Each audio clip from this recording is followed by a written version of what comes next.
的东西，不送走他，家里还要多一个废物吃饭。我不要去码头，我不要离开家！啊，姐姐，救我！沈南，快跑！还愣着干什么？赶紧拖走！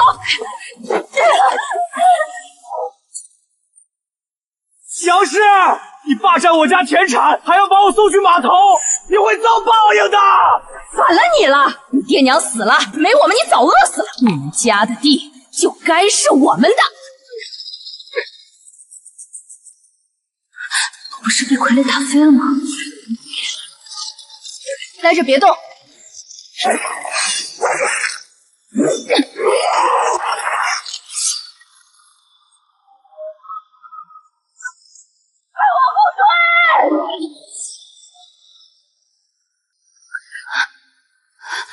爹娘去世后，原主和弟弟沈南一起生活。杨氏本是原主家不联系的远房亲戚，为了霸占原主家的田产，以照顾的名义住进原主家。你个赔钱货！在这期间，姐弟俩时常遭到杨氏的打压，是为了彻底霸占房子和田产，就要送走弟弟，而原主懦弱无能为力。可笑，我堂堂战地女医，竟然穿到了这样一个无力的身体里。把人带走！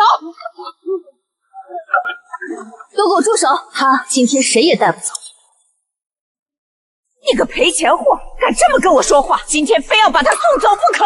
你今天敢把他送走，我就跑到村口，把你为了霸占我们家的房子财产，把弟弟送走的事喊得全村皆知。到时候全村人都知道你是个烂心烂肺的婆娘。你搬到村子没有多久，如果村中李正知道的话，你猜你还会有好日子过吗？你敢？你看我敢不敢？小兔崽子还敢咬人！我说了，把我弟弟给我放开！等等，这是断亲书，从今往后，我和沈南与你杨氏恩断义绝。我沈阳要自立门户。自立门户？你一个没靠山的乡野丫头，还想自立门户？我倒要看看你能硬气多久！走。姐，你没事吧？他还会回来吗？他还会把我送走吗？不会了，沈南。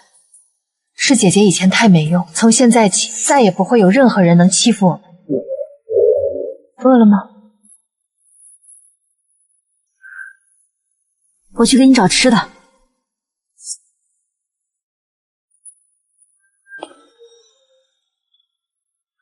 必须立刻找到吃的，沈南快撑不住了。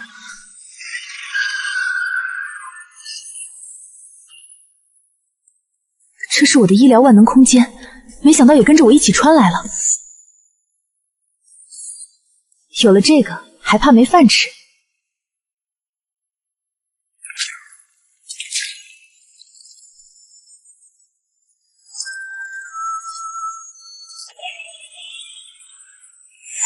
咱们有吃的了。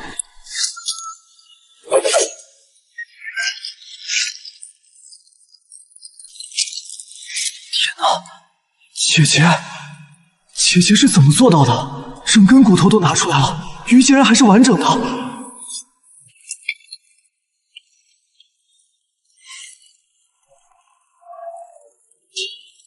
吃吧。姐姐会不会像娘一样给我吃一顿好的，然后就要把我丢掉？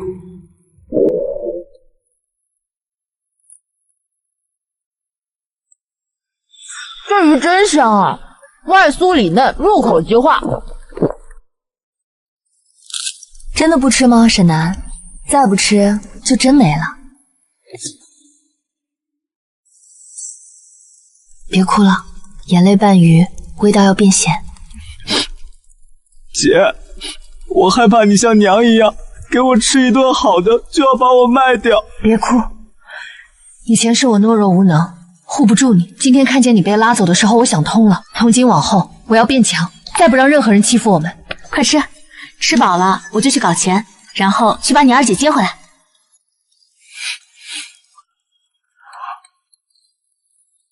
人跑哪儿去了？给我找！肯定就在这附近。姐姐，又有人来了。好啊，沈阳，还有闲心在这吃野食？你来干什么？干什么？沈阳，你难道忘了？你还欠我40两。我记得当初借的是2两银子，2两变40两，凭什么？就凭这个，日息2分，利滚利。这借据上白纸黑字写着日息2分，利滚利。如今1个月过去，连本带息，你要还我40两。白纸黑字，你想抵赖不成？看样子你今天是还不出来钱了，那我就把你弟送到黑矿上抵债。带走。慢着，刘大妈，你这日息2分是不是太高了点？白纸黑字嫌高，晚了。按照律法，日息不得最高，不得超为1分。2两就算利滚利，也是最多20。你这日息2分，超了律法的1倍，属于恶占。你胡说八道！我怎么没听过这种律法？你没听过？好啊，那我们就拿着这张借据去告官。哎呀，沈姑娘，你看你说的，都是乡里乡亲的，哪能真去见官呢？是我昏了头，算错了。这样，咱们就按律法来，20两就20两。行，明日我还你20两。明日？你家都穷得揭不开锅了，明日就能还出20两？这就是我的本事。明天天黑前，我要是拿不出来，任你处置。好，老娘我明日来。如果换不出钱，你弟弟就要被我拉去抵债。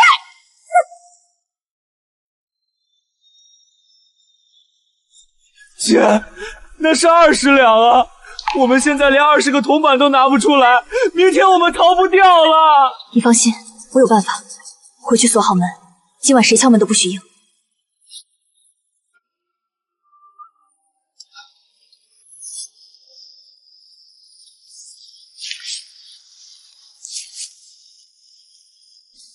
这个时代的土地肥沃，看来能够找到卖出高价的珍稀草药。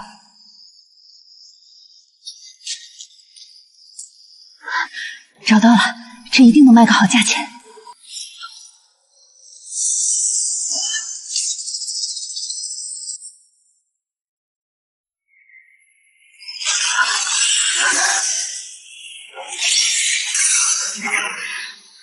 找死，小样，对付你够够的。没想到还有意外收获。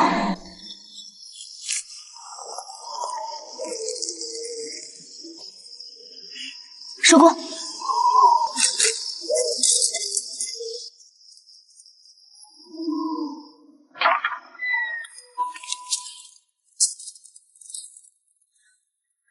掌柜的，收药材吗？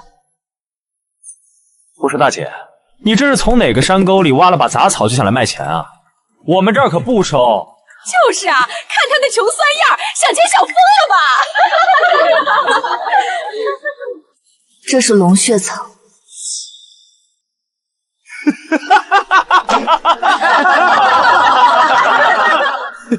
龙血草，小姑娘，你可知道龙血草长在哪儿？百丈崖，毒蛇猛兽遍地都是，就你也能采到。哎，真的是龙血草，而且是品相极佳的龙血草。掌柜的识货，我这还有其他东西。你这蛇勉强能入药，但这寒草受了潮，这菌菇成色也一般。不过我看你一个姑娘家也不容易，就全部打包收走，给你12两，如何？掌柜真是好人，这么高的价钱都给。这条竹叶青，蛇胆饱满，是泡制药酒的上品。这批寒草是极星山所产，干燥无霉电，菌菇伞盖厚实，同样是上等货。值不值钱，掌柜的心里清楚。龙血草加这些，一口价50两。50两，姑娘你这可是狮子大开口。你不买，有的是人买。姑娘别急别急，50两就50两，我全收了。想不到姑娘年纪轻轻，竟精通药理。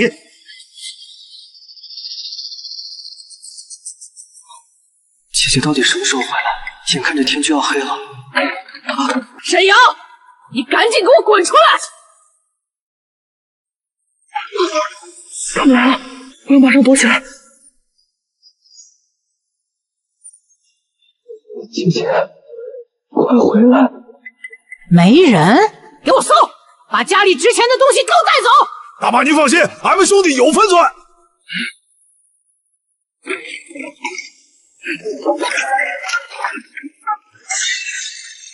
哥，这儿也没有啊。沈阳，你这赔钱货别给我装死！已经宽限1天了，再不出来把钱给我，我掀了你这破屋！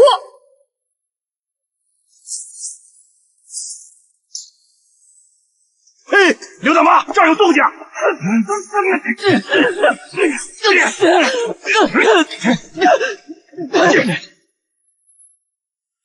你那个能耐的姐姐呢？姐姐去找钱了，她说的是天黑前，现在还没天黑呢。找钱？就他那个废物，太阳都要落山了，我看他早把你扔下，自己跑路了吧？既然他跑了，那就只能让你抵债了。带走，送到黑矿去。好嘞，大妈。我姐姐她马上就回来了。真是姐弟情深，都这会儿了你还信他呢？带走。骗子，他根本没变，还是那个懦弱的神妖。他真的扔下我跑了。放开我！我不去！我不去！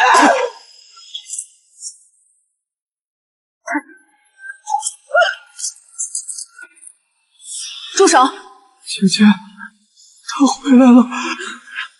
20两，我说过天黑前还你们，但是谁给你们的胆子，敢动我弟弟？好啊，敢打我，给我上！不行啊，大妈，你只顾俺们来收钱，没有说要打架。废什么话！待会儿给你加5文，快点给我上！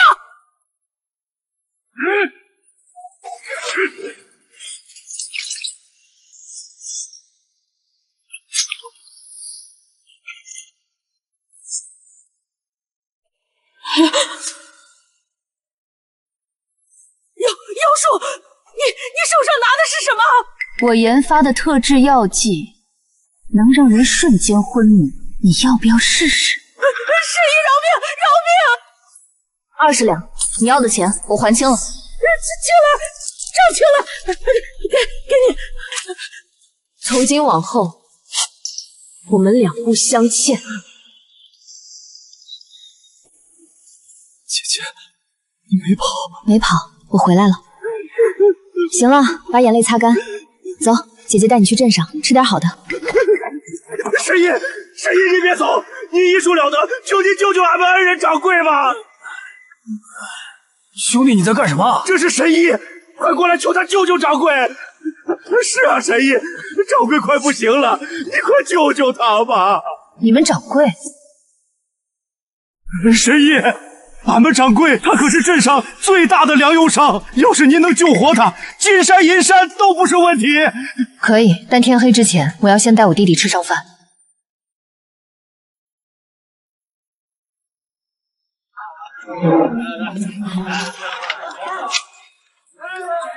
把你们店里最贵的招牌菜烧鸡、肘子、糖醋鱼上5个，再来2大碗米饭。吃这么多的肉，这不是在做梦吧？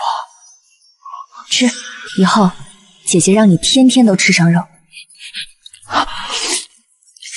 没救了，钱老爷子这次是油尽灯枯，回天乏术啊！好事吧？我们已经尽力了。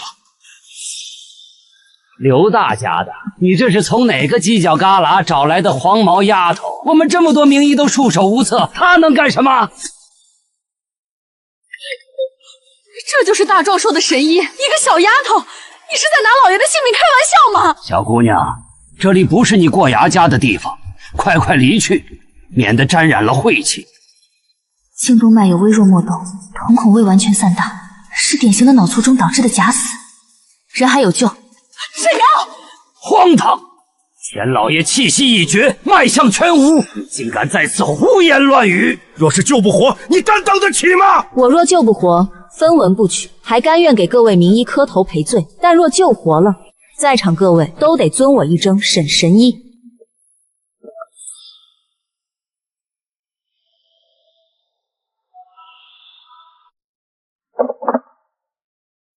沈南，捂住耳朵！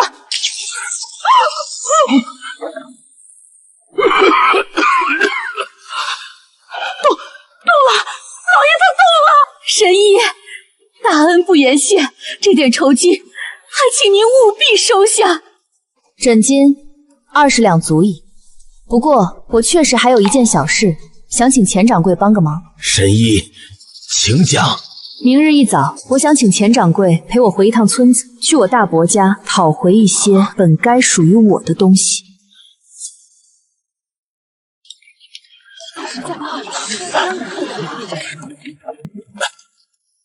大小姐，咱们到了。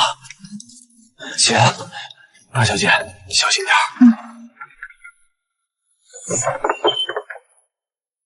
二姐，死丫头，磨蹭什么呢？一盆衣服洗一天，是想偷懒等我用棍子伺候吗？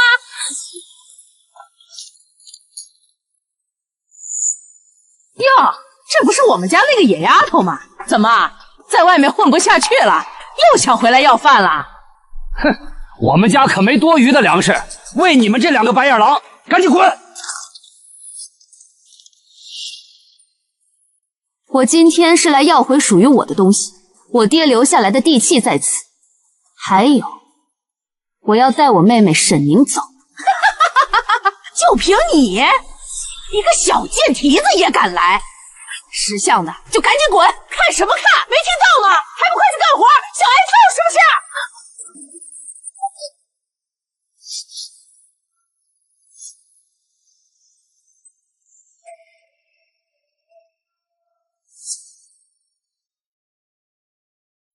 沈大龙是吧？我原以为你是个本分庄稼人，没想到竟是如此品行。钱掌柜，您这是什么意思？我们家的事儿跟您有什么关系？诸位乡亲听着，这位沈瑶姑娘乃是救了我性命的神医，是我钱某最尊贵的客人。如果她不还属于沈神医的地，那从今日起，沈大梁家的1粒粮食，我钱家永不收购。钱掌柜，你不能这样。我们全家的收成可都指望着卖给你的粮行啊！不仅如此，我在此宣布，从今年秋收开始，凡是租住沈大龙家田地的乡亲，你们种出来的粮食，我钱家也一概不收。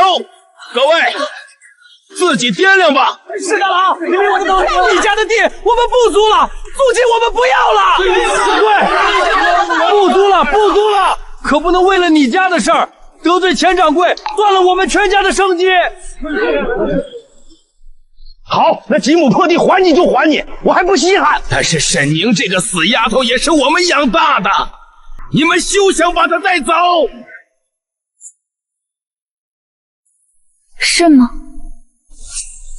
我听说大伯家的堂哥今年18，快要议亲了吧？那当然，我儿子一表人才，已经请了王媒婆，正准备跟村东头的张屠户家议亲呢。原来如此，也不知道这张屠户家要是知道未来的亲家母是个把亲侄女当牲口使唤，稍有不慎就用烧火棍往死里打的人。也不知道这10里8乡的姑娘们，要是知道嫁到你们沈家，就要伺候这么一个尖酸刻薄、心肠歹毒的恶婆。还有没有哪家的姑娘敢进你们家的门？你们别听他胡说，我打他是教他规矩，我怎么可能打儿媳妇？那你儿媳妇不听话，你是不是也要打她教规矩？哎呦，这要是传出去，谁还敢把闺女嫁过来呀？可不是嘛，摊上这么个婆婆，下半辈子都毁了。看你干的好事。你们要是不把我妹妹还给我，从明天起我就天天带着我妹妹到镇上人最多的地方，把你们这些年做的好事一件一件说给全天下的人听，我倒要看看你们沈家的名声到底有多值钱。沈大玲，你不要脸，你们儿子可还要脸面，真想在整个村里都抬不起头来。你要带走就带走，赶紧给我滚！别留在我家碍眼，误了我儿子义亲。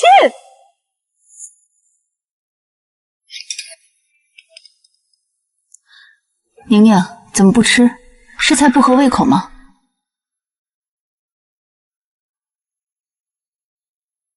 我不吃，我不吃你们的东西！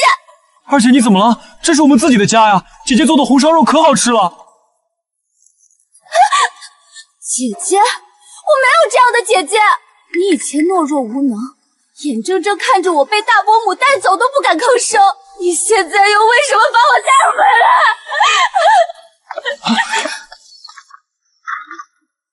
我忘了，沈宁在大伯母的长期洗脑和虐待下，早已失去了反抗的意识。我的雷霆手段，在他看来是有恶意的。没事，沈南，让你二姐静静。姐，你快去看看，二姐她好像要不行了。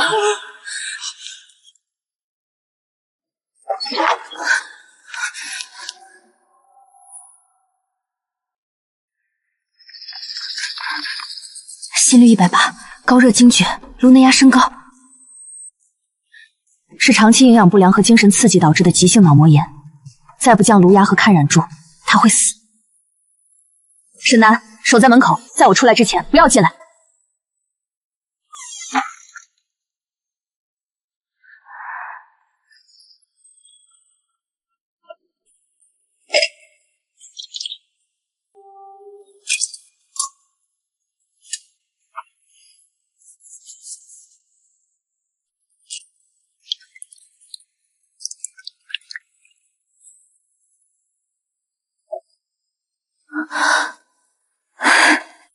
终于退烧了，怎么会这样？几乎消失了，呼吸也变得微不可闻。姐，二姐她怎么样了？二姐，你醒醒啊！是我不好，我不该让你跟姐姐吵架的，你醒醒啊！别哭了，她没死。姐，你别骗我了，而且她身子都凉了。我没有骗你，她的身体长期亏空，猛药下去，机能进入了自我保护的休眠状态，切断了所有非必要的消耗。这叫破而后立，想要她真正活过来，接下来3天才是最关键的。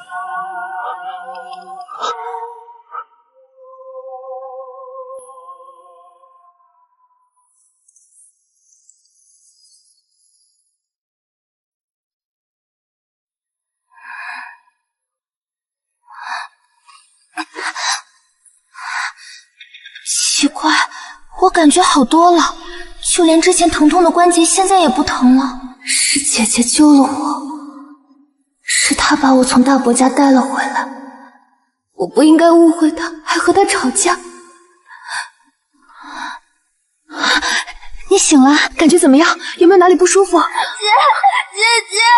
对不起，对不起。没事了，都过去了。欢迎回家，明明。二姐，你慢了，这是我的，我先拿到的。是我的。姐姐说大病初愈的人要多补充糖分，你就让我吧。现在手里有了第一笔资金，下一步就是开一家属于自己的医馆，在这个时代站稳脚跟。老板，给我来5斤猪肉，还有这半边牛肉。姐，我还要吃包子。买都买。好嘞。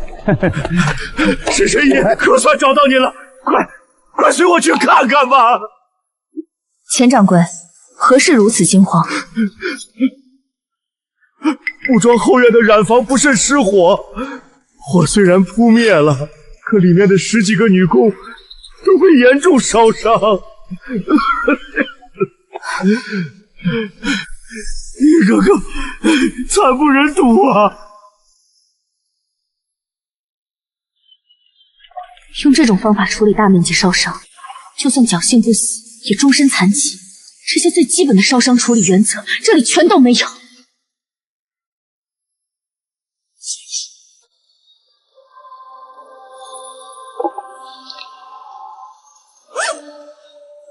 够了。都住手！你个小丫头片子，又来做什么？没看我们正忙着救人吗？别在这捣乱！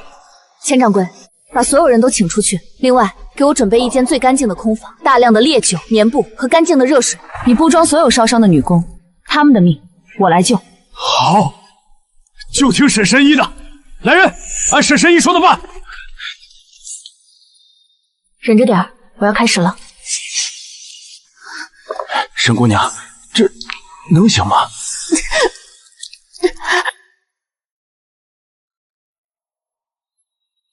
这是断血膏，能续筋接骨。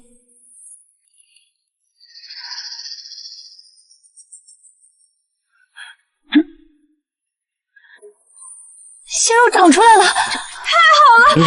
真是神了，沈神医，你这药膏简直是起死回生的神药啊！行了行了，一个乡下来的野丫头治好了几个贱民，有什么好大惊小怪的？公子有所不知，听说那药膏效果极好，现在全镇的富户都派人去钱掌柜那儿打听，想要求购呢。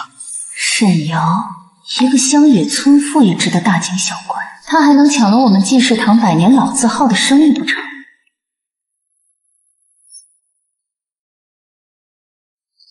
姐，我们就这样能行吗？连个吆喝的人都没有。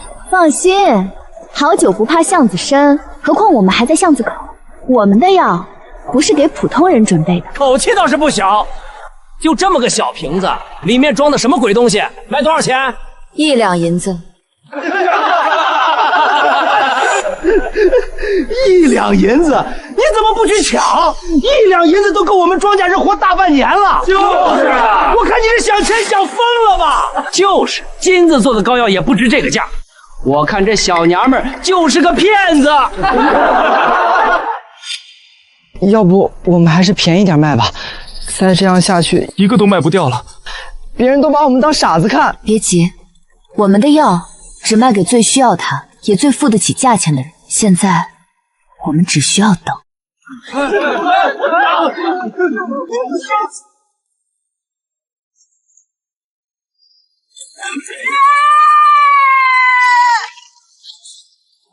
快去找大夫！全城的大夫都给本夫人找来！小公子要是留了疤，我扒了你们所有人的皮！是，完了，这下彻底完了，夫人非剥了我的皮不可。你这药真的能治烧伤？能。可这么年轻，怎么可能是神医？万一他是骗子，有了他的药，小公子的手就全毁了。张德贵，你还在磨蹭什么？这瓶药我买了。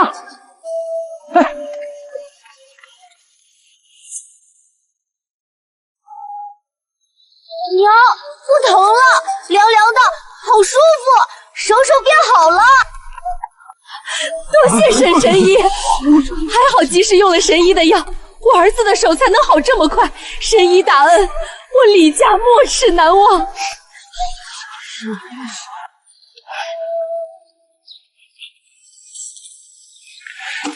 沈神医，这是本夫人为小儿求药的诊金，不成敬意。以后在这清河镇，神医若有任何事，告诉我就是。医者仁心，小公子手没事就好。天哪，真的好了！这是什么神仙药膏？也太快了吧！沈神医，卖我1瓶，我出20两银子，我出50两。神医，先卖给我，我家里老娘也烫伤了腿。不急，一个一个的来。都让开！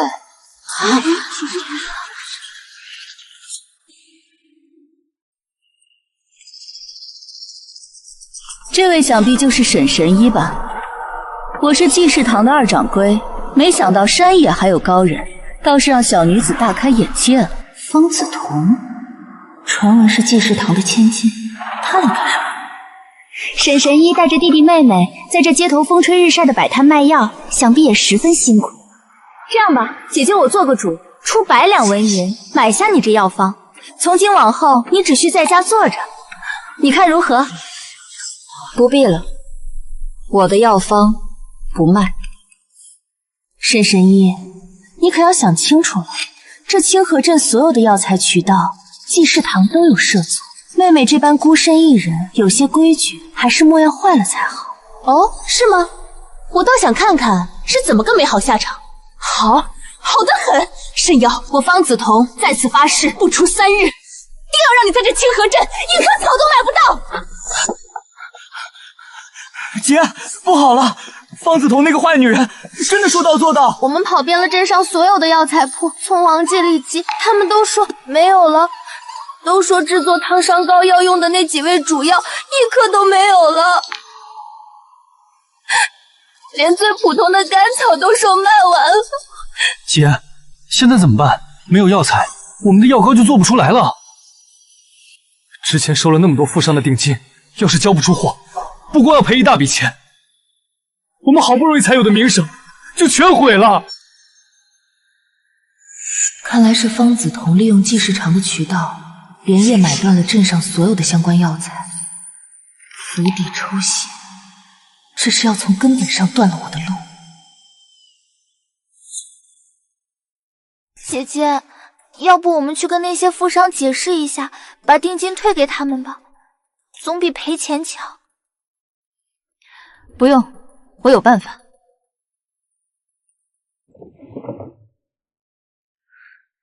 谁规定制作烫伤膏就非要用那几味主药？沈南，去药房，咱不要那几味药了，换成我单子上写的这几味。沈宁，你待会儿就负责熬药。好。我不仅要交货，我还要让我的药膏效果比以前好上10倍。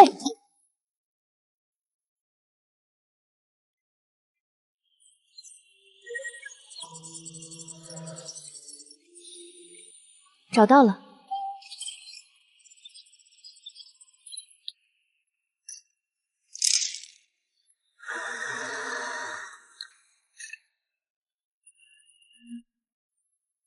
终于，比之前玉姬膏更好用的升级版诞生了，这些单子全都能交货。梓潼妹妹，算算时辰，那些富商应该已经找上门。她一个乡野村姑，还能凭空变出药材不成？我倒要看看那沈瑶交不出货，怎么收场。我们只需坐在这里，等着她身败名裂即可。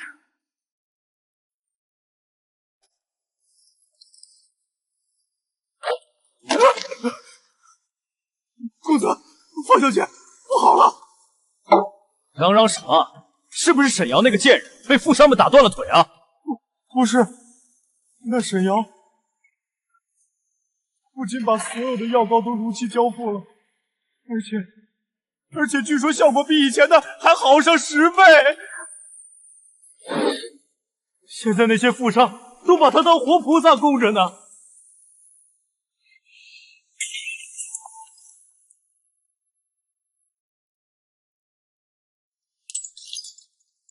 而且他还当众宣布，3日后将在钱掌柜的绸缎庄推出一款新品。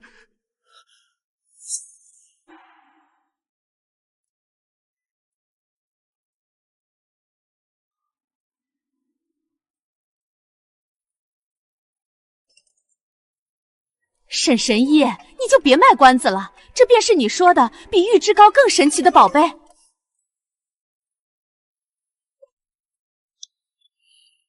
诸位夫人请看，这并非寻常涂抹的膏药，也非玉肌膏，我称它为珍珠美颜面膜。这是何物？竟如同一张纸，如何使用？你过来。其功效不在治病，而在养颜，只需像这样。天哪！张夫人，皮肤水润饱满，白皙透亮，连眼角的几条笑纹都几乎看不见了。我的天，这简直是换了一张脸啊！沈神医，这神物多少钱一盒？我要！我也要！是时候开启我的医馆了。夫人们不急，都有。可恶！你们今晚就去，把沈瑶仓库里那些做面膜的珍珠粉和布料全都给我换成这个，手脚干净点，别留下痕迹。小姐放心，小的们保证神不知鬼不觉。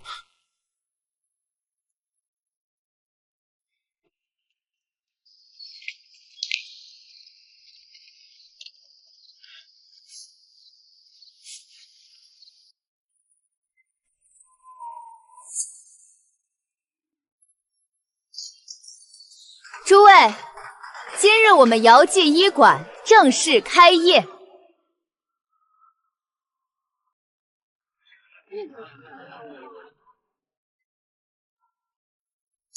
买金疮药。金疮药治不了你的腿，旧伤、骨头错位、筋脉粘连，再拖半年，这条腿就彻底废了。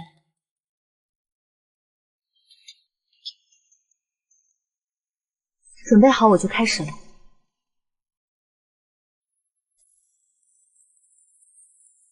好了，静养1个月，便可恢复如初。有知觉了，我的腿竟然不流血，也没那么疼了。在下萧山，感谢姑娘救治。姑娘若有什么用得着在下的地方，萧某万死不辞。心领了。我这里没什么需要你做的。大家快看啊！姚记医馆卖毒面膜，害我们毁了容，我的脸全完了，天理何在啊！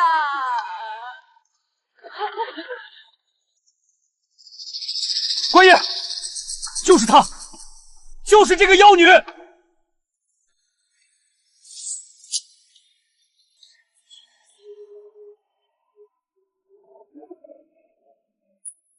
我知道你急着赚钱，可也不能拿别人的脸开玩笑啊！这可是要毁了人家一辈子的。原来是个卖假药的，这种黑商家就该抓去坐牢。人赃并获，此女心肠歹毒，罪证确凿，给我带走！不可能，我姐姐是冤枉的。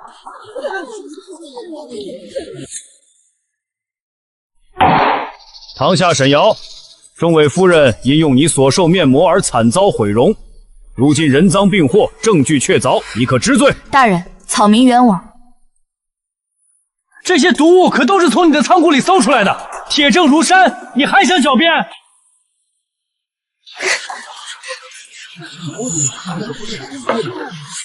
大人，草民是否冤枉，一试便知。草民恳请大人取1碗清水来。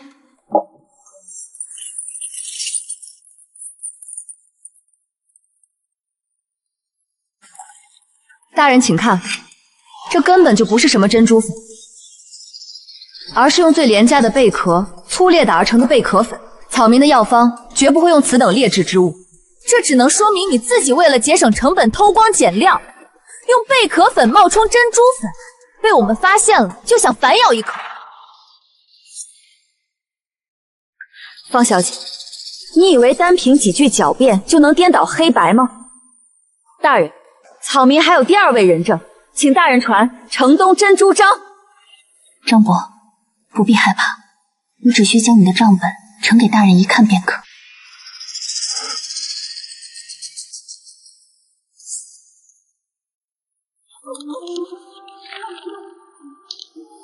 回禀大人，小老儿与姚记医坊合作已久，沈神医每次从我这里订购的都是用南海 A 级珍珠磨成的，价值不菲的上等珍珠粉。每一笔交易，这账本上都清清楚楚，绝无半点虚假。草民虽然不曾卖给沈神医半点贝壳粉，但是前几日，这位赵公子倒是派人找到了我，私下订购了一大批，用最劣质的河滩贝壳磨成的粉末。你胡说！我买那贝壳粉是用来刷墙的，竟是这贱人收买了你来诬告我！大人，各位夫人，草民刚刚已经为几位夫人验过毒，可以肯定的说，让众位夫人烂脸的并非这无毒的贝壳粉，而是在这贝壳粉中混入了一种无色无味的剧毒之物——断肠草的粉末。此草毒性猛烈，一旦用在脸上便会迅速溃烂。据我所知，这断肠草全城只有一家供货，那就是济世堂。来人，立刻查封济世堂，所有库房、药碾后院，一寸一寸的给本官仔细搜查，掘地3尺，也要给本官把证据找出来。是。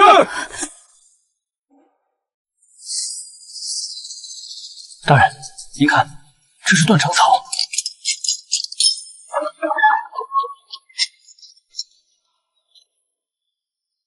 走。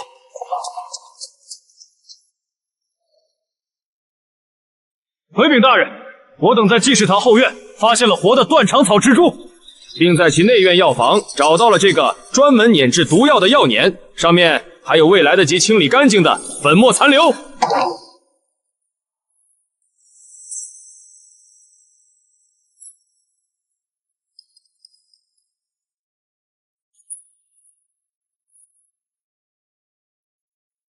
回大人，此粉末正是断肠草之剧毒，与众位夫人脸上的毒物同根同源。冤枉啊，大人，是他，一定是这个贱人栽赃陷害我，这些东西都是他伪造的，他懂医术，这些东西都是他伪造的。够了，是非曲直，本官自有公断。来人，将嫌犯方子彤暂且押入大牢，听候发落。查封济世堂所有产业，在本官查明所有真相后再行判决。冤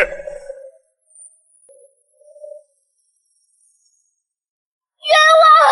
大人冤枉啊！沈瑶，你不得好死！为了防止被人再次诬陷，看来我必须建立自己。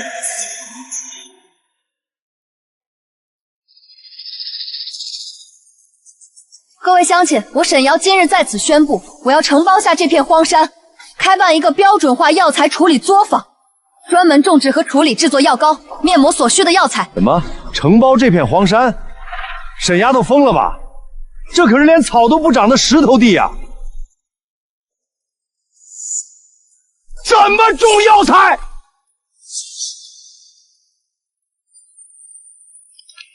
是啊，这山能种啥？是啊，还搞什么作坊？我们祖祖辈辈都是种粮食的，哪懂什么种药材？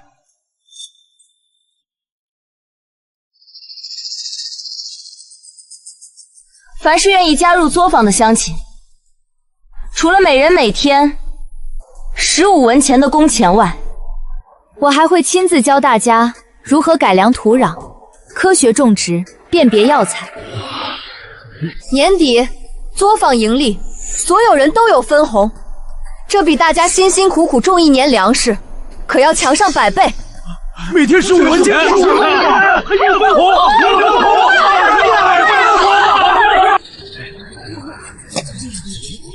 神神医，我们不是不信你，可你说的那些什么改良土壤、科学种植、无菌储存，我们听都没听过。好好的药材为什么要那么折腾？这不都是些花里胡哨的玩意儿吗？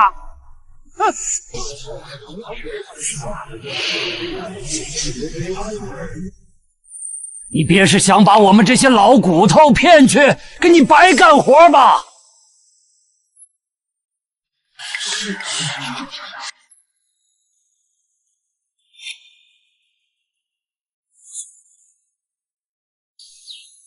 既然大家信不过我沈瑶，我也不强求。愿意来的，明日一早在此地等候；不愿意的，就请回吧。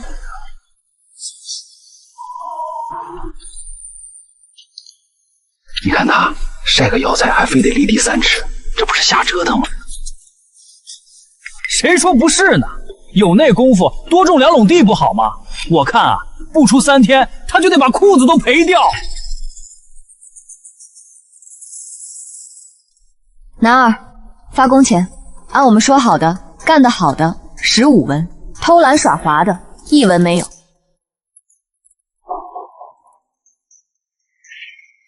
15文，真的是15文！俺这辈子都没一天赚过这么多钱，沈姑娘真是活菩萨！明天俺把俺婆婆也叫来。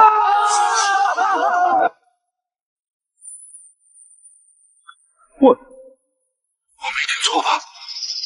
一天15文？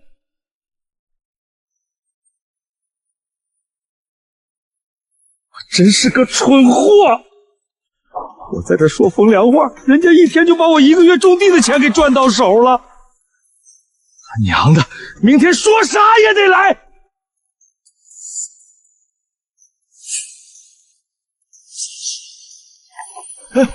沈神医，沈神医，你看我力气大，干活最实在了，让我干啥都行。让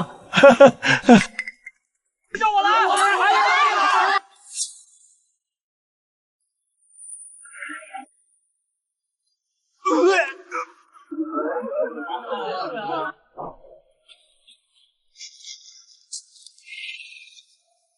回去吧，能用的药都用了，听天由命吧。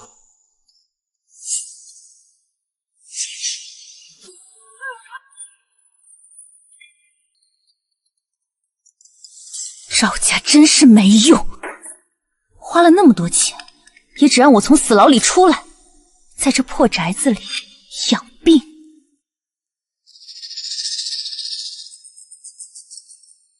小姐，镇上已经乱套了，好几家药铺都关门了。瘟疫真是天助我也。沈瑶，你不是神医吗？我倒要看看你如何与天斗。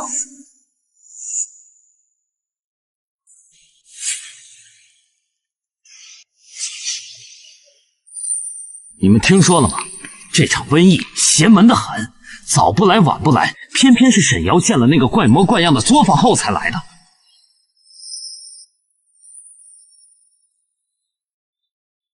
他承包荒山，又是清洗又是晾晒，神神叨叨的，肯定是用了什么妖法。是啊，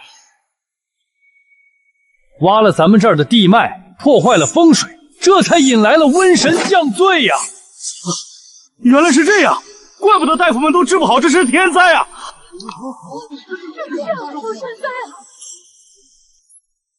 都是那个沈瑶害的，她就是个妖女！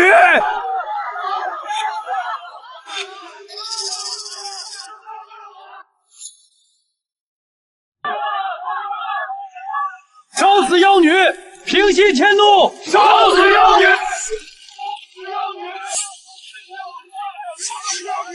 姐怎么办啊？他们说是我们把瘟疫引来的。愚昧，这是典型的水源污染导致的急性肠胃炎爆发，跟什么风水有什么关系？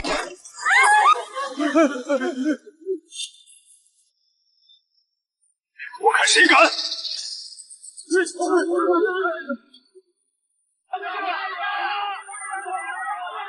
各位乡亲，请静一静。我知道你们害怕，但杀了我，瘟疫就会消失吗？你们的家人就能活过来吗？你们说我是妖女，说我引来了瘟神，那好，今天我就让你们亲眼看一看，这瘟神到底长什么样。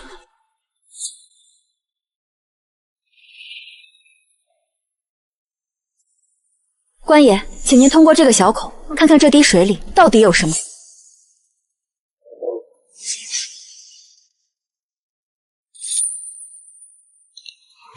虫子，水里有好多密密麻麻的小虫子在动，太可怕了！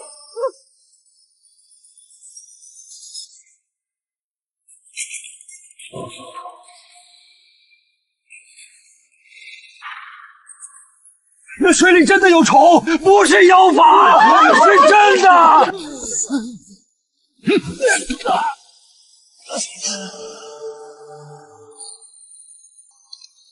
说，是谁派你们来散布谣言、蛊惑人心的？什么谁派来的？老子就是看不惯你这个妖女害人！乡亲们，别听她的，她就是想拖延时间。下一脚你的喉骨。我再问一遍，是谁？我说，是金石堂的方子彤。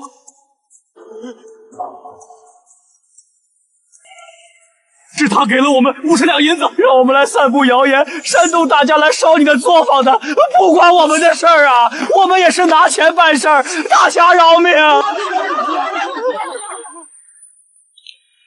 滚！对多谢大侠饶命，多谢大侠。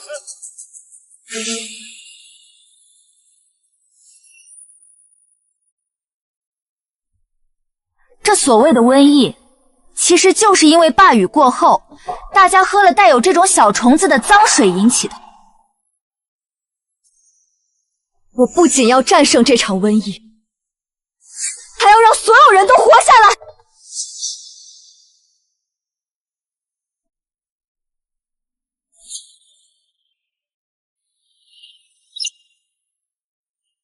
果然是霍乱护菌的变种，普通的抗生素效果有限，必须配置专门的口服补液盐，先维持住电解质平衡，防止脱水。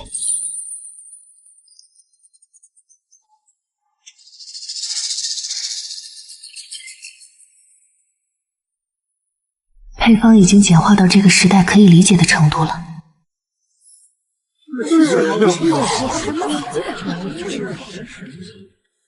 想要活命，从现在起，所有人必须遵守我定下的3条铁律。第一，所有人家中的水井、水缸必须立刻清洗，所有入口之水必须完全烧开。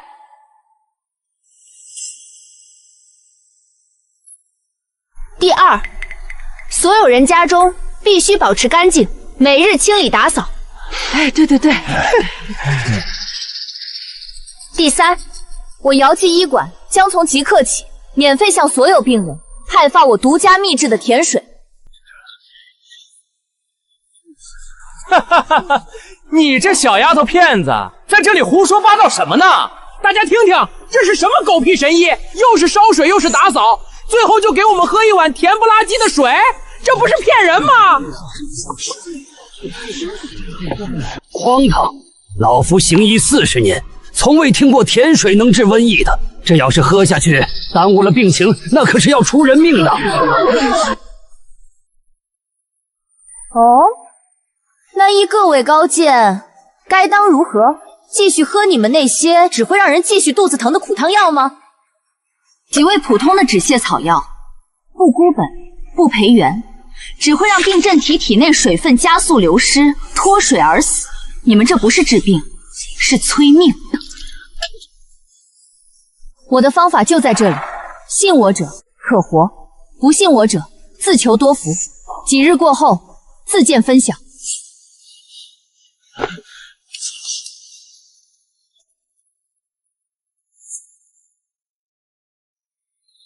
大家可想好了，一边是祖宗传下来的救命汤药，一边是黄毛丫头搞出来的糖碱水，到底信哪个？你们自己掂量。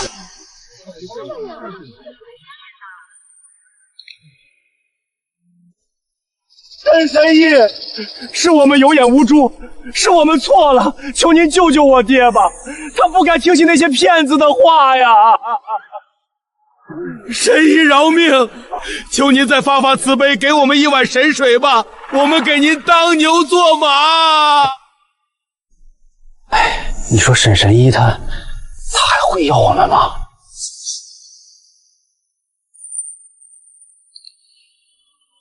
谁知道呢？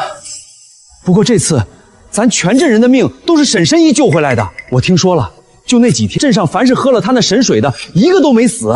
沈神医，我们之前是猪肉蒙了心，听了小人的谗言，求您大肉大量，再给我们一次机会吧。是啊，我们保证以后踏踏实干活，再也不敢有二心了。回来可以，从学徒做起，简办。多谢沈神医。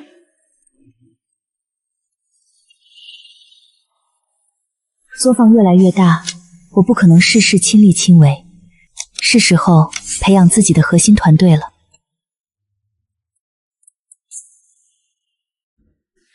宁宁，这里面是我定下的规矩，哪种药材要晒多久，达到什么颜色和干度才算合格，上面都写得清清楚楚。姐，我明白了，我一定不会让你失望的。从今天起，你就是我们作坊的大管家，所有出库的药材都必须由你亲自盖章验货。记住，我们的招牌绝不能出任何差错。不对，这批金银花的颜色虽然对，但湿度不对，里面还是潮的。王婶，您这批金银花好像还没完全晒干，您看能不能拿回去再晒2天？哎呦，宁丫头，你这是什么意思？你王婶我还会骗你吗？我这可都是按时辰晒足了的。你一个小丫头片子懂什么？是不是当上管事的就看不起你王婶我了？不是的，王婶，我没有那个意思，只是这药材真的还很长。哎呦喂，没天理了！我一把屎一把尿的看着这几个娃长大，如今他出息了，就瞧不起我们这些穷良军了，故意刁难我一个老婆子，这活没法干了。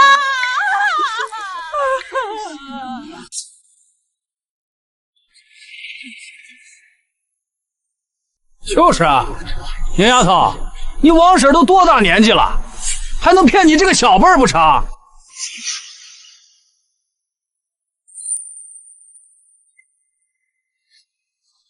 我看啊，就是这丫头当了个小管家，就不知道自己姓什么了，想拿我们开刀立威呢。三锤啊！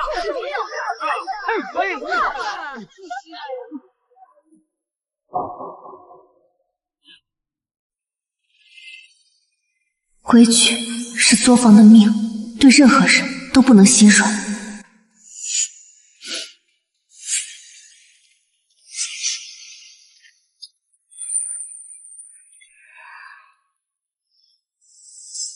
很好，这只熟鹰终于要第一次展翅了。各位叔叔婶婶，我知道大家觉得我人小，说话没分量。那好，今天我们就按白纸黑字的规矩来办。姐姐定下的规矩，第1条，所有药材必须按照手册标准彻底晾干，含水量不得超过1成，否则视为次品。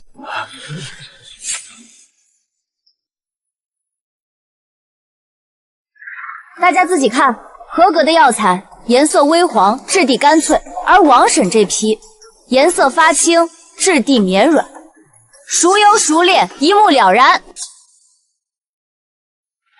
姐姐定下的规矩，最后1条，凡以次充好，试图蒙混过关者，一经发现，当批次工钱3倍扣除，并从作坊除名，永不录用。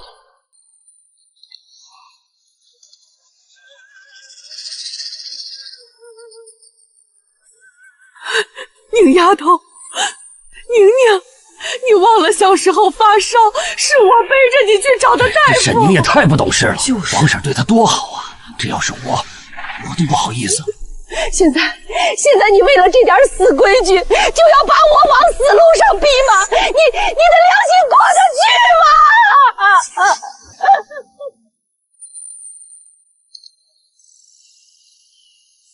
王婶儿，正因为我记得你当年的好，所以今天我才站在这里跟你讲规矩，而不是直接让萧山大哥把你扔出去。一码归一码，当年的恩情，我沈宁记在心里，日后必报。但是今天，你坏了作坊的规矩，差点砸了我姐姐和我们医馆的招牌。这个情我不能讲，也讲不起。男二，记下，王婶今日公分清零，按规矩扣除她之前3日的工钱，即刻生效。是，二姐。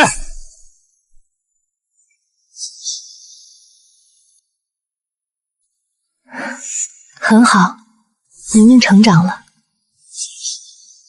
天气深入寒冬，我们的产品也该推陈出新了。赵哥哥，都是梓潼没用，让那沈瑶在镇上出了风头，如今他又来了县城，我怕他连您家的生意都要抢了去。童妹放心，一个乡下来的野丫头还能翻了天？到了县城，这可是本公子的地盘，我有100种方法让她在这里混不下去。市场饱和，体验感差，就必须进行产品迭代，视觉趣味加极致体验，这才是能一举击穿县城贵妇圈的王炸。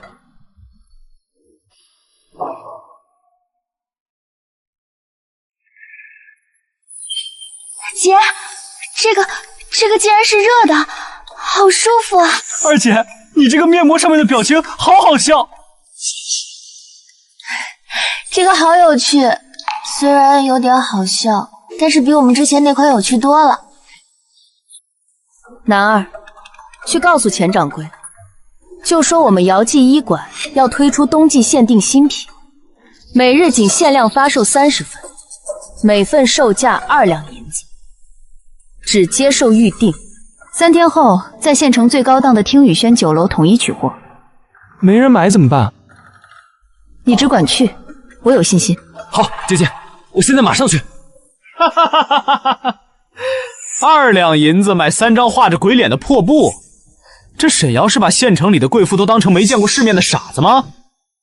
赵哥哥，我们就等着看好戏吧，看他3天后1张都卖不出去，定金都收不到，到时候是怎么灰溜溜的关门大吉。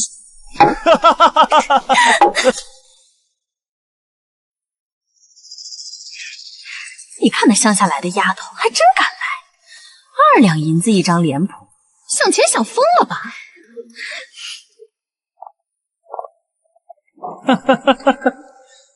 各位夫人，你们可得擦亮眼睛，花2两银子买这种装神弄鬼的东西，传出去岂不是让人笑掉大牙？王夫人，我预定的10份，现在取货。天哪，竟然真的会发热，太神奇了！王夫人敷上这笑脸，看着竟有几分可爱呢。冬日里敷上此物，通体舒泰，真是神仙般的享受。这2两银子花得太值了！来人，再给我预定100份！沈姨，我也要预定，给我来50份！我说收费价钱，先给我！夫人们不急不急，一个一个来。贱人，又是这个贱人，竟敢让本公子当众出丑！赵哥哥，别急，他那东西再怎么神奇，根子上离不开最基础的2样东西：珍珠和丝绸。我们猜不到他那发热的方子，难道还断不了他这2样根基吗？你的意思是？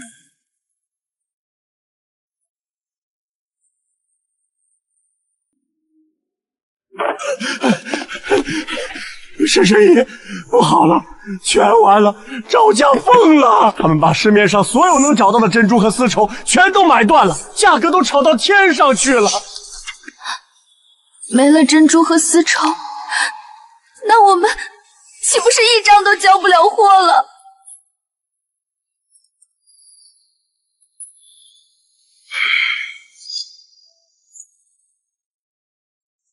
姐，这可怎么办啊？赵公子把珍珠粉和丝绸都买断了，我看他就是想把我们逼死。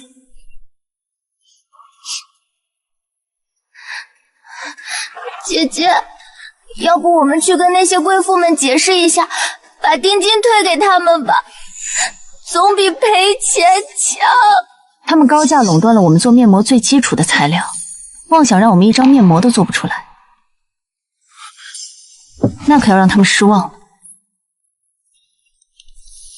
想垄断丝绸，我直接用更廉价的植物纤维做出比丝绸更好的膜布。赵公子，你的如意算盘打错了。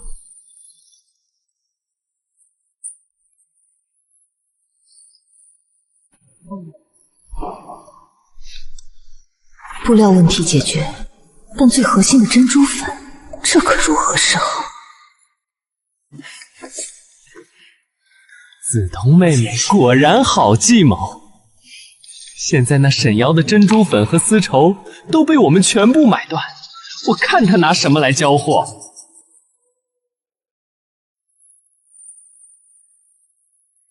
他这2天都没出门，想必是急得焦头烂额了吧？哈哈哈哈哈！对付一个乡野村姑，何须大费周章？姐，库房珍珠粉我们真的没有了。赵公子放出话来，谁要是敢卖珍珠粉给我们，就是跟他赵家作对。姐姐，那些贵妇的订单已经开始催了。买不到珍珠，那就自己造。谁说珍珠粉就非得靠天生？钱掌柜，帮我办一件事，我要承包城外西郊那条最大的河道，越快越好。什么？养珍珠？可是养蚌取珠至少要3、5年，甚至10几年吧？我们的订单根本等不那么久啊！是啊，沈神医，这简直是天方夜谭啊！动作麻利点儿，别耽误时间。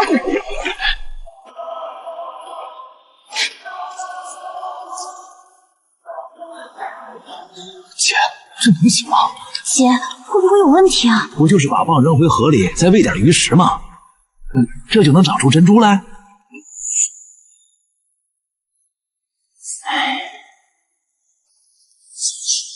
我看悬，8成是沈神医被逼急了，病急乱投医呢。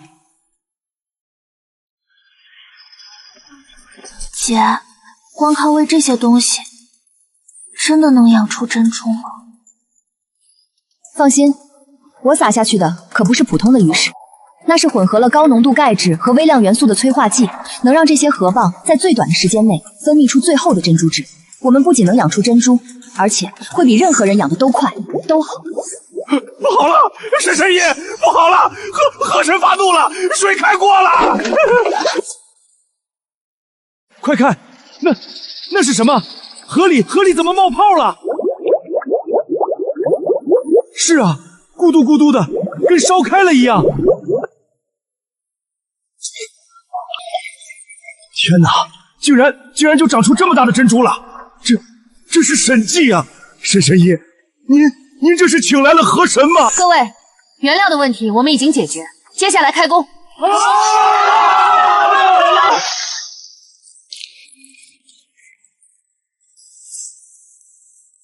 堂妹，你看我说什么来着？断了他的珍珠和丝绸，他就是个废物。不出3日，他就得哭着来求我。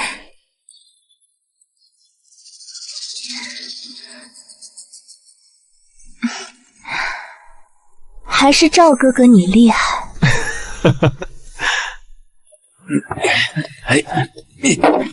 升级版天丝美颜面膜今日开售。各位久等了，我姚记医馆今日推出升级版天丝美颜面膜。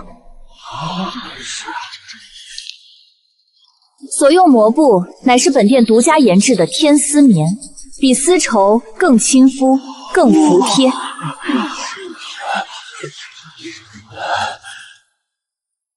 所用珍珠也比之前的光泽度更好，效果会更胜从前。好！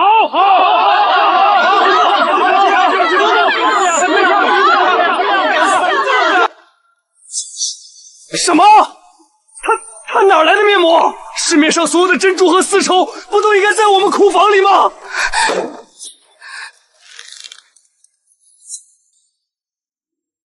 会没钱了？我赵家这么多年的基业，怎么可能没钱了？公子，你为了高价买断全城的珍珠和丝绸，几乎把我们所有的活钱都投进去了，还从钱庄借了3000两，本以为能靠这个把沈瑶逼死，再高价卖出大赚一把。没关系，我还有货，只要把这些货卖出去，我就能回本。男二，宁宁，传我的话下去。从今天起，我们姚记医馆所有的产品，包括新旧款面膜以及药材，价格全部下调3成。啊，姐，为什么？我们现在卖的这么好？这时降价，把所有客源都揽到我们这里。我要让清河县的市场上再也没有赵氏商行这块招牌。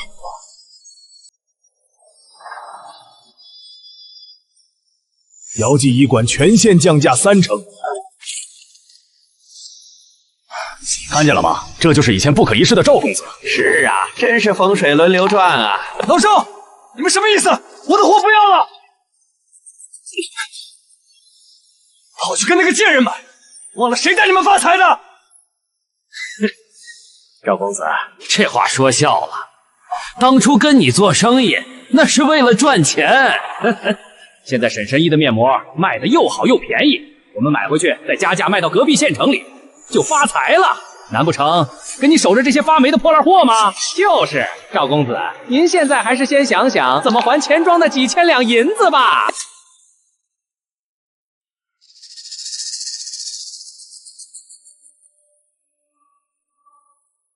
住手！你他娘的干什么？给我住手！这是我家的东西，你们不能动，放下！还认识这个吗？这几天利滚利，你府里这些破烂货还不够抵个零头。识相的就赶紧滚到一边去，别在这里碍手碍脚。你们别怪我们按着道上的规矩，打断你的腿！哎呦，这不是赵大公子吗？怎么坐地上了？您那几库房的珍珠和丝绸呢？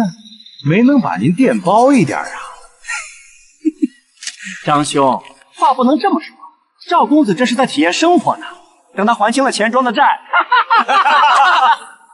沈瑶，都是因为你失去了一切，绝不会就这么算了，绝不！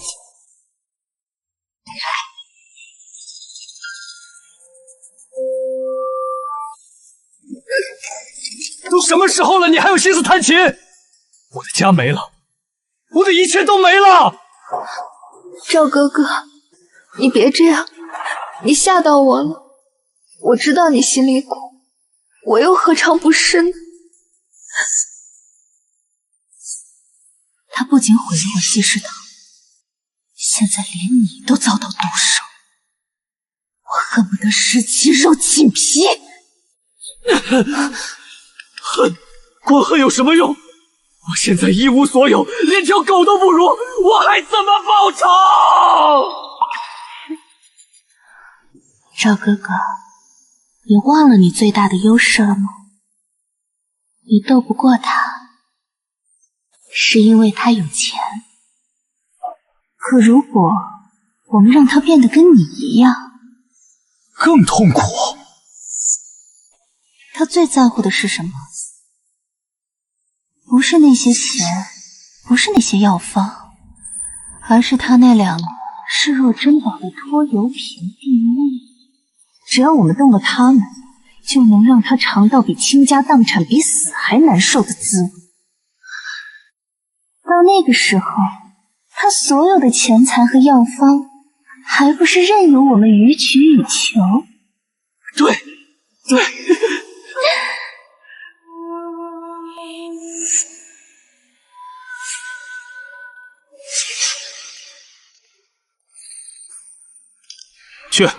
去黑市找最狠的亡命徒，告诉他们，只要能把沈瑶的弟弟妹妹给我毫发无伤的绑来，这玉佩就是他们的。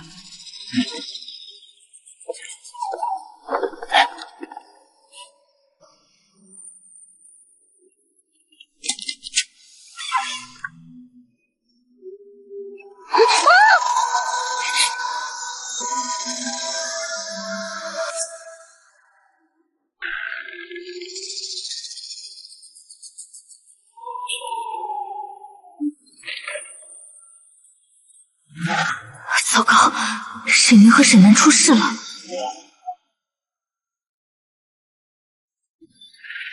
沈瑶想让你弟妹活命，明晚3更，独自一人带上你的面膜配方和5000两银票，到城西乱葬岗，不准报官，否则就等着给他们收尸。赵公子、方子彤，感动我的人，就要有拿命来偿的觉悟。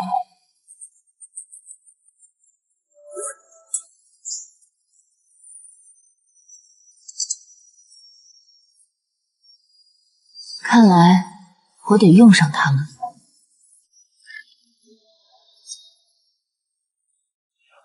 你一个人去太危险了，对方是亡命之徒，你如果多一个人，我怕会激怒坏人。好，你一定要活着回来。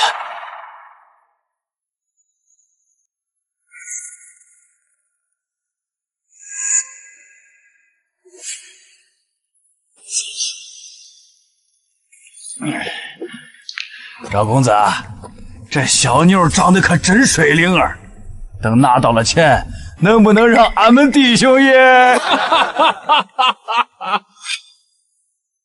只要拿到钱和药方，她就是你们的，随便你们怎么处置。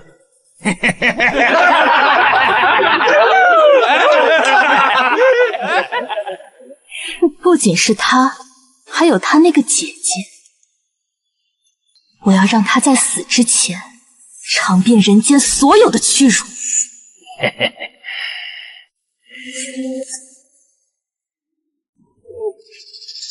住手！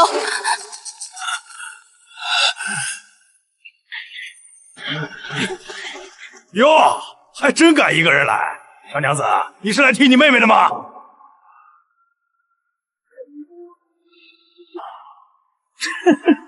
沈瑶啊，沈瑶，我还以为你有多大本事。怎么样，童妹这招管用吧？我就知道，为了你这2个拖油瓶，你一定会乖乖送上门来。赵公子，沈神医，只要你乖乖把药方和钱财都交给赵哥哥，我们也不会为难你的。东西我带来了，药方、银票全在里面。现在把我弟弟妹妹放了。把人带出来。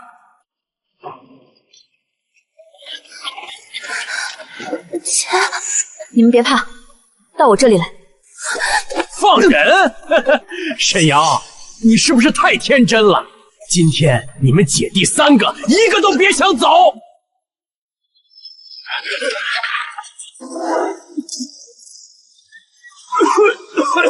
什么东西？我的眼睛什么都看不见了！男儿宁宁，往外面跑，快！废物，一群废物，都给我上，抓住他们！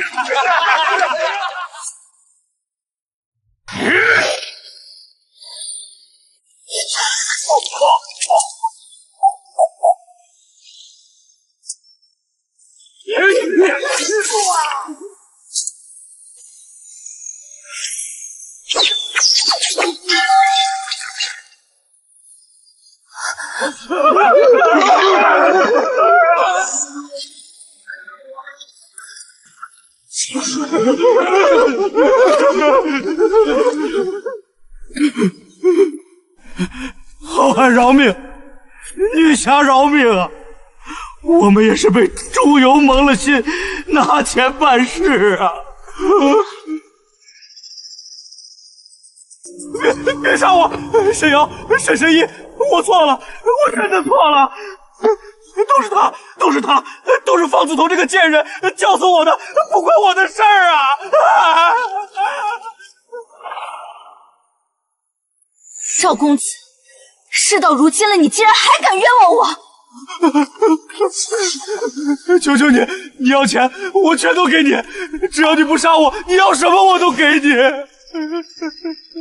钱，你的钱现在不都是我的吗？放开我，不关我的事！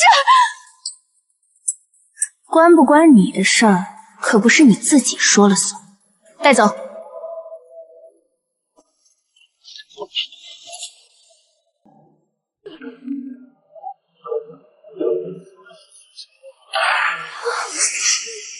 大人，事情经过就是如此，这里是正午。方子彤，你可知罪？大人明鉴，大人明鉴啊！明女只是一个手无缚鸡之力的弱子，怎敢做出此等大逆不道之事？都是他，都是赵公子，是他觊觎我沈神医的配方，强行逼迫我出谋划策。大人，明女也是被逼无奈，求大人开恩啊！你放屁！方子彤，你这个贱人！明明是你在我耳边煽风点火！赵哥哥，你怎么能这么污蔑我？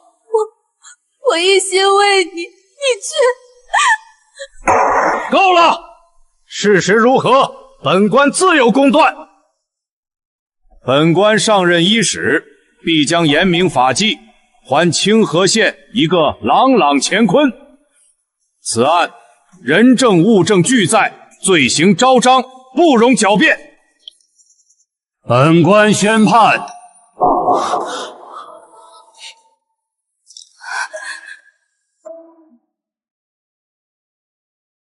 主犯赵公子买凶绑架，意图谋杀，罔顾人伦，罪大恶极，判处斩监后，秋后问斩，打入死牢。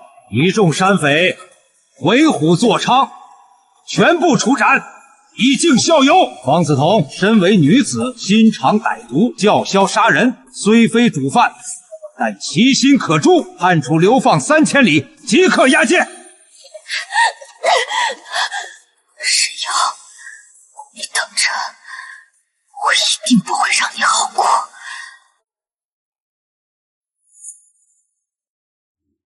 开垦河道要钱，购买棒苗要钱，开荒山地要钱，雇佣这么多工人更是一笔巨大的开销。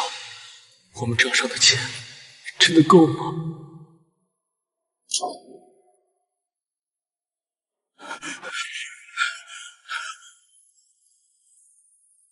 沈神医，不好了，出大事了！天塌下来了。夫人，不好了，咱们的钱庄……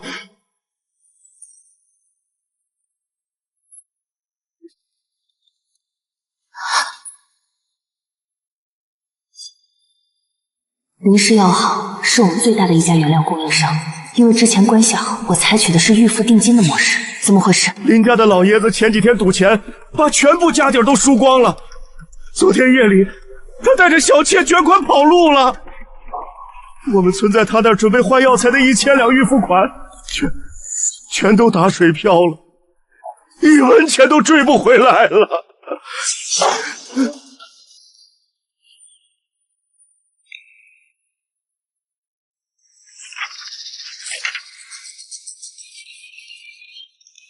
掌柜的，不好了！城郊垦荒队的工头来要工钱了。掌柜的，码头那边催我们去结清棒苗的尾款。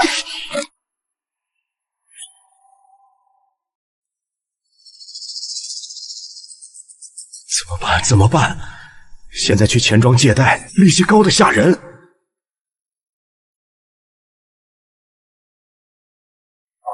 都怪我没有提前盘查林氏药行的底细。不怪你，是我扩张太快，忽略了风险控制。钱掌柜，我有一个办法。我算过了，现在最大的问题不是没钱，是钱都变成了货，收回来太慢。而那些贵妇们手里有的是钱，为什么不想办法让他们心甘情愿提前把钱交给我们呢？我管这个叫会员卡，我们可以制作3种不同的卡片：玉兰卡、牡丹卡和金孔雀卡。只要老客们提前存钱进来，比如一次性存10两银子办一张玉兰卡，我们就立刻送他们价值2两的赠品，以后每次来买东西还能打95折。如果存50两办牡丹卡，就送15两的赠品，打9折。南少爷，这恐怕不妥吧？还没买东西就先交一大笔钱出来，天底下哪有这样的道理？谁会愿意啊？我愿意，而且我们还又送东西又打折，这不是亏本赚吆喝吗？不，这不是亏本，这是用未来的小利换取眼下救命的现金。只要我们的资金周转过，这点折扣和赠品根本不算什么。而且，办了卡的客人为了把钱用完，就只会来我们家买东西。用户捆绑，消费闭环，男二竟无师自通了现代商业模式的核心。好，就按你说的办。男二，这件事我全权交给你。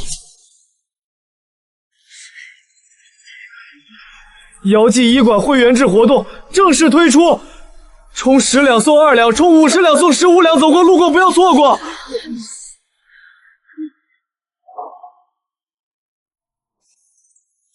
这姚记是不是快倒了？怎么想出这种法子来圈钱？谁说不是呢？我可不敢把钱放他们这儿。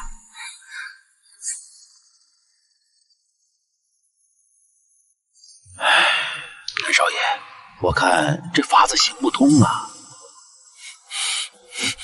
姐，对不起，我把事情搞砸了，大家都不相信我们，没人愿意办卡。下棋讲究金角银边草肚皮，做生意也一样。你现在这样，就是在草肚皮上撒网，费力不讨好。金角，找到那个最关键的角，拿下他一个，就等于拿下了整个棋盘。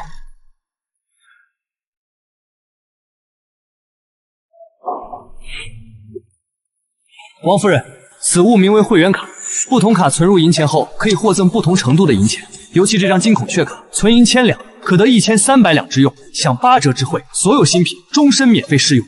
这些都只是次要的。夫人，您是清河县所有贵妇的表率，您用的东西，旁人才能跟着用。您觉得好的东西，才是真正的好东西。有了这张卡，就能证明我在姚记的花钱能力，那岂不是就能凸显我的身份了？把他们都能比下去。去账房支1000两银票过来。好一个伶牙俐齿的少年郎，这张卡我办了。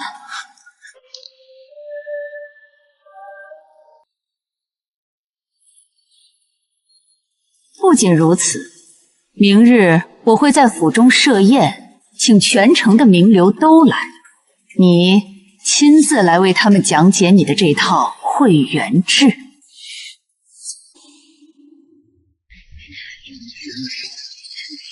王姐姐都办了，我们自然要跟上。给我来一张牡丹卡，我可不能输给他，我也要金孔雀卡。钱不够，我这就让下人回家去取。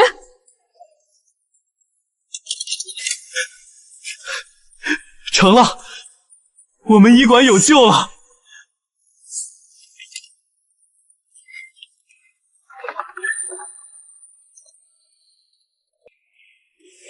姐，经过上次林氏药行的事，我重新评估了我们所有的供应商，我把它们分成了3、6、9等，并且在每一个关键原料上都找了至少3家供应商。签订了新的供货契约，确保类似的事情再也不会发生。就按你说的办，男儿，你现在真的长大了。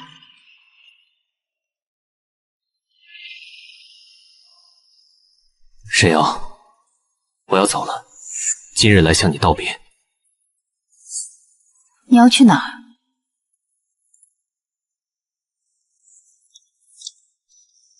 朝廷正在征兵，备战西北。如今我腿上的旧疾已好，可以重返沙场，为国效力。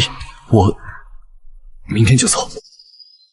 你现在事业越做越大，摊子铺得这么开，我本想留下来帮你。这里面是一些常用药，或许能帮得上你的忙。你的战场在西北，我在这儿等你回来。等我回来。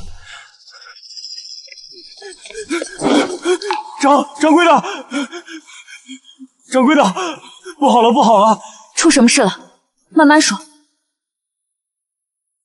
河道里的珍珠蚌，不知道为什么一夜之间全都奄奄一息，张着壳浮在水面上，快要死光了。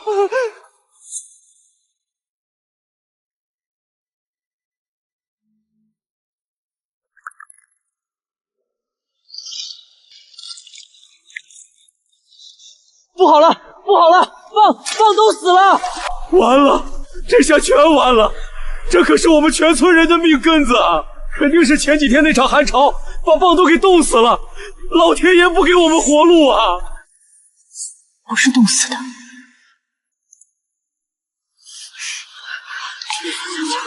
不要慌张，我去看看。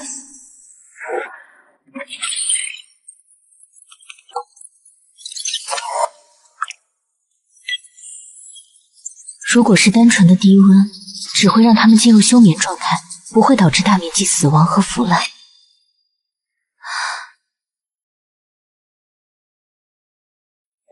这是一种水生细菌在低温环境下的大规模爆发。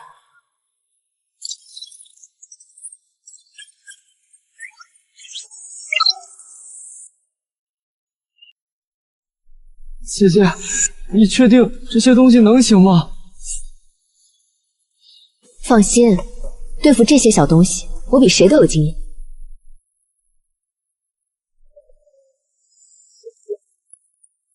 这里面是石灰和草木灰和广谱抗菌剂的混合药水，能够治疗水生细菌。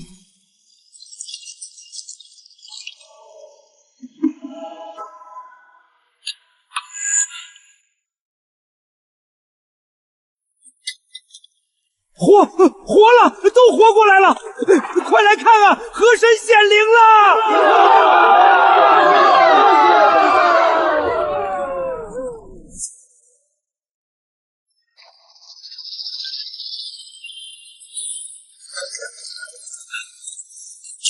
这蚌壳里面蚌肉肥美，珍珠更是比之前还要大上一圈。河神，沈神医就是河神转世啊！是啊，跟着沈神医，咱们这日子有盼头了。走，今天咱们去逛逛街，庆祝庆祝。好耶！掌柜的，不好了，你快去看看吧！医馆门口来了一帮人，气势汹汹的，把咱们的门给堵了。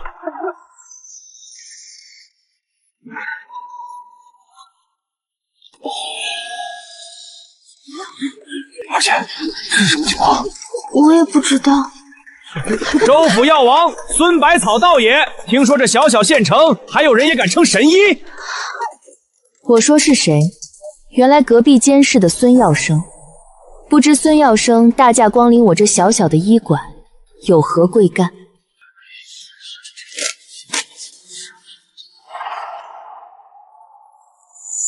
是不小心染了风寒，还是得了什么疑难杂症，要来我这儿求医问药？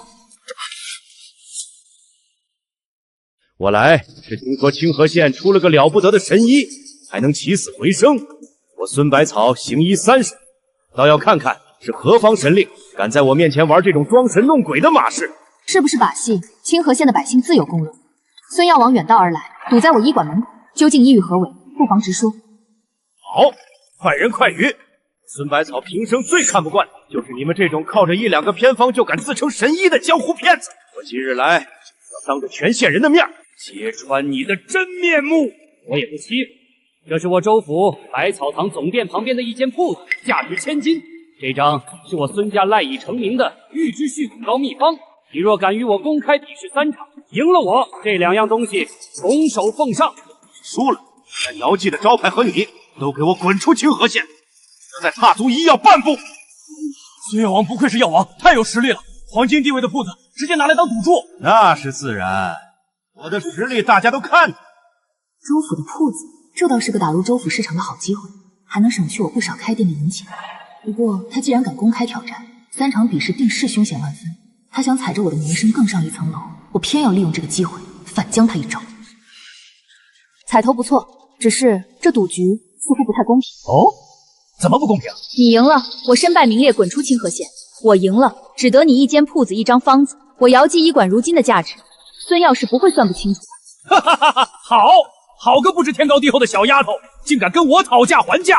说吧，你想怎么样？很简单，我若输了，我的姚记医馆滚出县城；你若输了，你孙家在州府的12家药铺，连同你那块药王的招牌，我要1半。好大的口气！敢还是不敢？你若不敢，现在就带着你的从我的门口离开。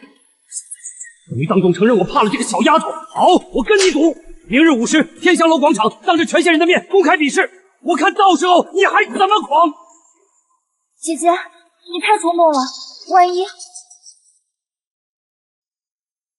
既然他非要挑衅，那我们就让他输得心服口服。药王对决第1局，闻香识药。规则：半炷香内写出顶用药材30种以上者胜。时辰到，上鼎。沈神医，我这鼎里可足足有100种药材，其中不少药性相近，气味相仿，极难分辨。多谢提醒。不过药不在多，孙药王若只懂得以量取胜，那这药王2字未免有些名不副实。太难了，老夫的鼻子都快失灵了。这是采样针，空间，启动空气成分分析。分析完毕，共计100种药材成分，已全部分类方离档。100种，就这？还以为有什么压箱底的手段，看来是高估它了。怎么，沈神医被我的百草香阵难住了，迟迟不动笔，是闻不出来，还是不敢写啊？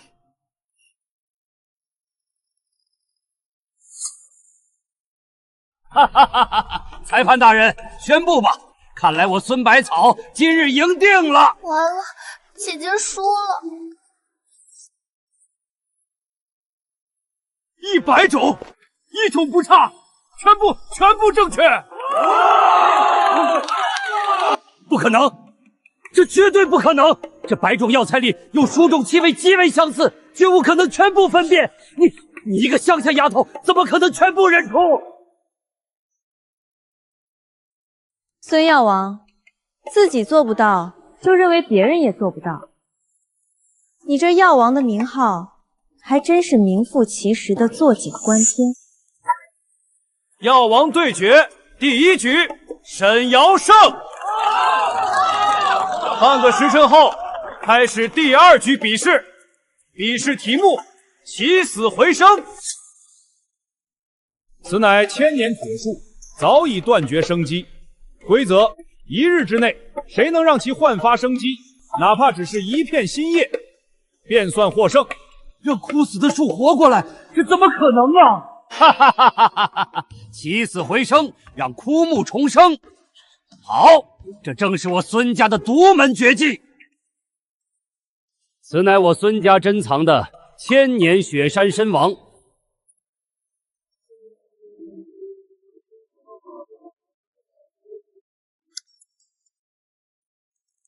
以它之精华为引，辅以天山雪水，炼制成参王续命液。别说枯木，就算是将死之人，也能吊回一口气。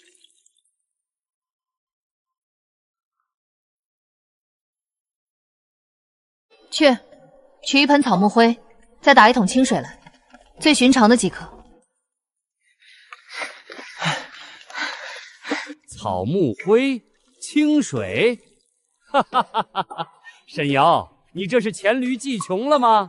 你是想给这死树上坟，送他最后一程吗？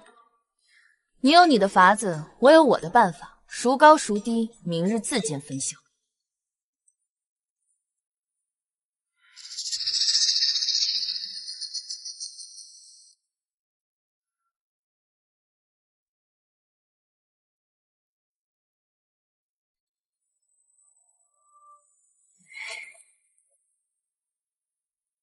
沈神医，你的树好像不太舒服啊，是不是水土不服，自己烂掉了？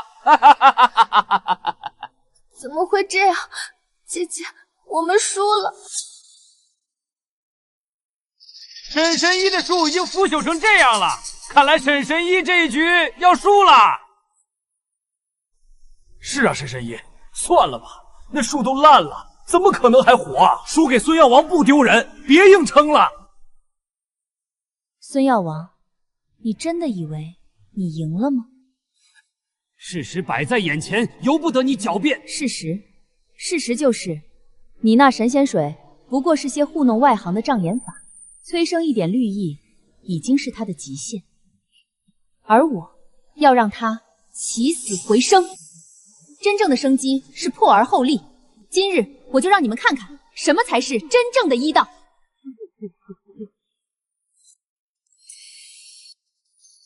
这是当年我研制的快速合成细胞的药剂，是时候展现我的技术了。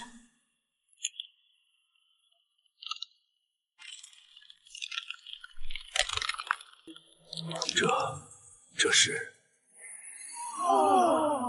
这便是天香的底蕴。这怎么可能？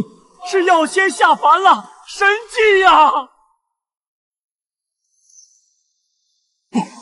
不可能，这不是医术，这是妖术，你是妖女。肃静！还没完，我还没输，还有第3局。来人，把李夫人抬上来。第3局比的是真治活人，这才是医者真正的本事。沈瑶，你敢不敢跟我赌这最后一局？有何不敢？第3局，诊治县城首富夫人李夫人半月前突发怪病，便请名医无效，谁能治好她，谁便获胜。我先来。对付这种疑难杂症，必须用我孙家不传之秘。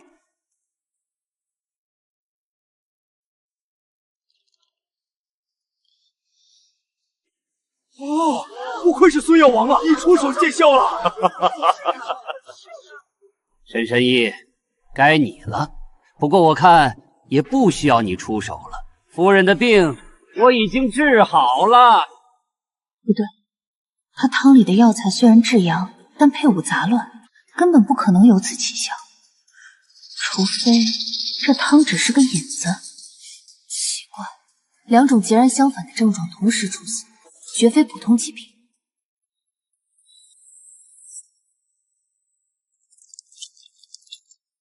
警告：检测到活性寄生生物毒素，病人生命体征正在急速衰退。孙百草，你到底给他喝了什么？这不是治病，这是催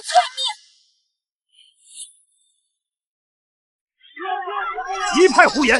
你这妖女自己技不如人，诊不出病因，就想血口喷人。就是啊，明明孙药王都快治好了，这沈神医是不是输不起呀？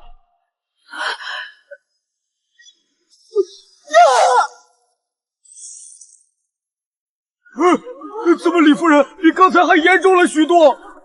煞气，大家看到了吗？他还没动手，李夫人就被他身上的煞气所伤。都别动，想救他的命就全部退后。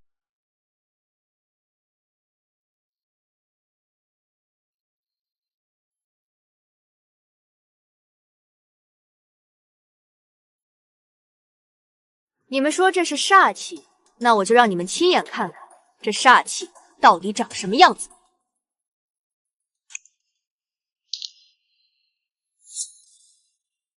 李夫人中的是一种罕见寄生线虫，虫卵潜伏于脏腑，一旦遇到特定的化合物刺激，就会在血液中瞬间孵化并释放大量毒素。你那碗根本不是补药，而是用百年玄秘参作引，混合了数种催发虫卵孵化的烈性药酒。孙百草，我说的对还是不对？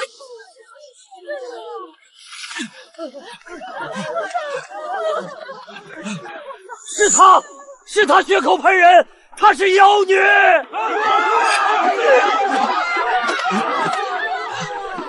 寄生虫而已，我能根治。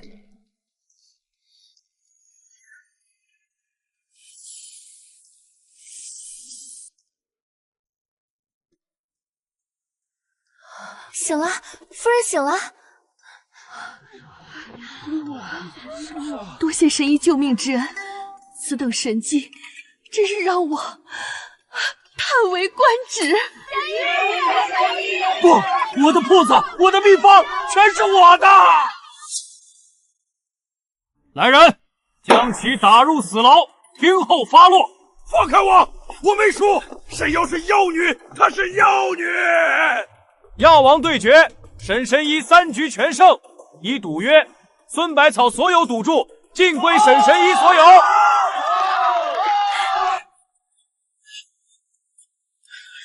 区区薄礼不成敬意，多谢沈神医救了老身一命。举手之劳，夫人不必客气。你的病症虽已根除，但身体亏空，还需好生调养。稍后我会让人将调理的方子送到府上。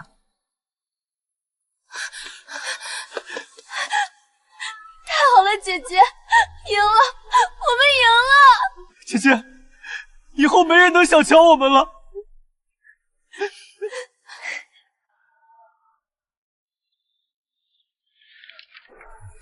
结果，弟弟，你小心点儿。一本破算术书有什么好看的？看的眼睛都快掉进去了。你看看你，差点撞到人了。你不懂，这书里可有大学问，什么鸡兔同笼，什么盈亏问题。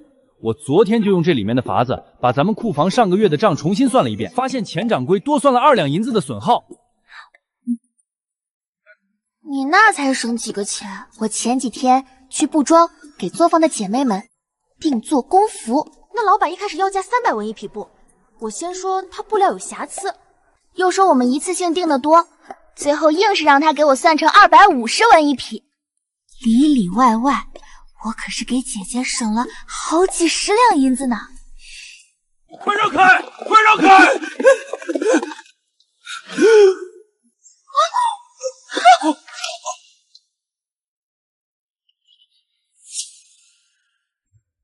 伤口深可见骨，切断了股动脉，再不止血，不出半炷香，他就会因失血过多而休克死亡，必须马上动手。我是医生，他再不止血就没命了。你们的金疮药呢？没用的，我们用了镇上最好的金疮药，可这血根本止不住。那所谓的最好的金疮药，不过是些草木灰和劣质草药的混合物，只能处理皮外伤。给我围起来，不许任何人靠近。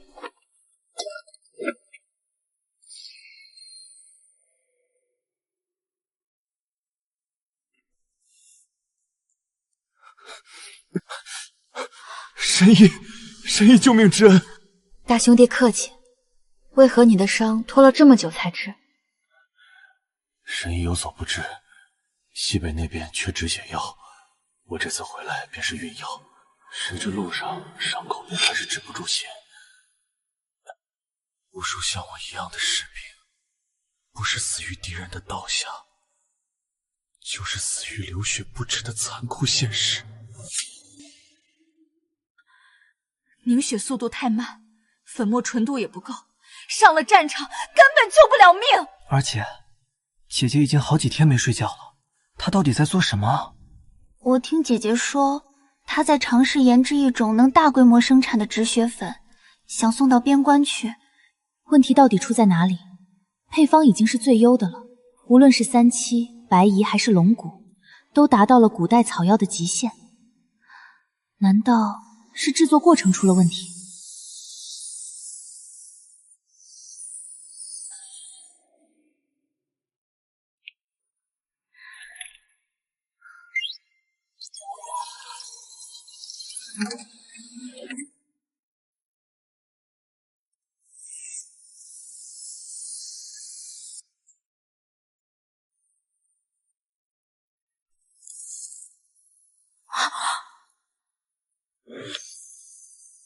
我明白了，问题根本不在药方，而在环境和工艺。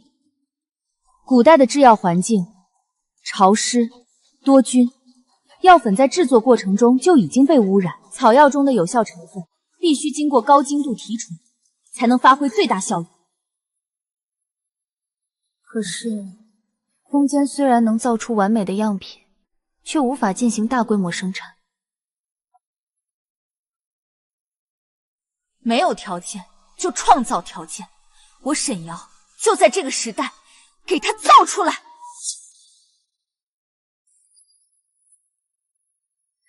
钱掌柜，我要你找人把这间屋子所有的窗户都换成这种东西。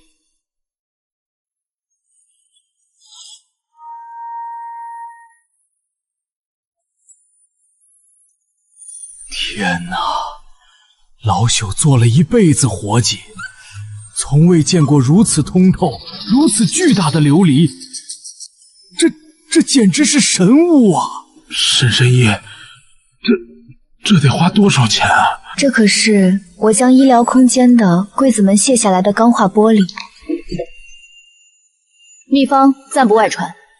另外，按照图纸，在房梁上给我装上这几根紫光琉璃管。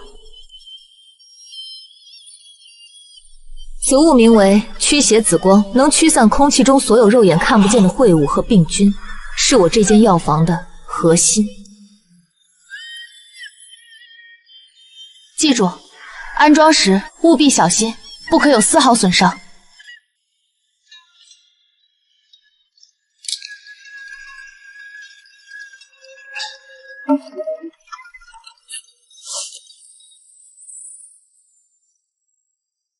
太好了，批量生产实现了。可是如此神药，该如何以最快的速度送到最需要的西北边军将士手下呢？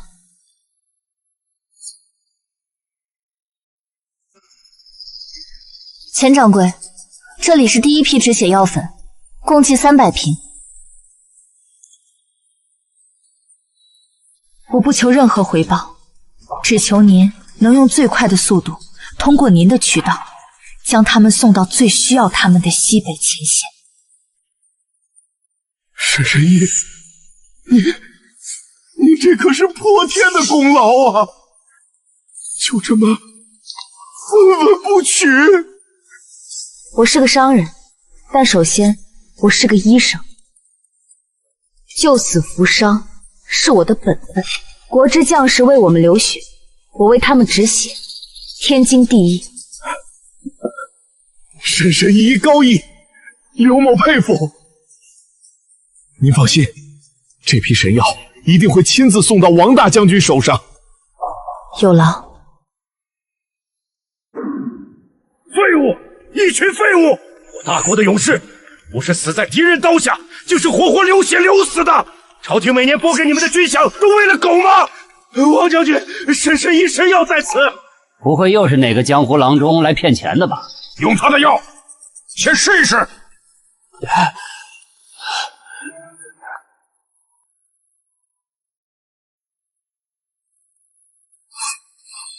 血停了，神了！将药速速分发下去。大人，夜深了，喝口参茶暖暖身子吧。本官把你从流放的囚车上救下来，可不是为了让你来端茶倒水的。你应该知道该怎么报答我。大人救命之恩，梓潼粉身碎骨也无以为报。梓潼所说的富贵，正是清河县的神医沈瑶手中掌握的神效止血粉。此药功效逆天，王大将军甚至亲自为他上书请功。若是大人能得到此药，那就是数不尽的金山银山。这样的神药，岂是他一个贱民配拥有的？沈瑶，这次我看你怎么保得住你的富贵。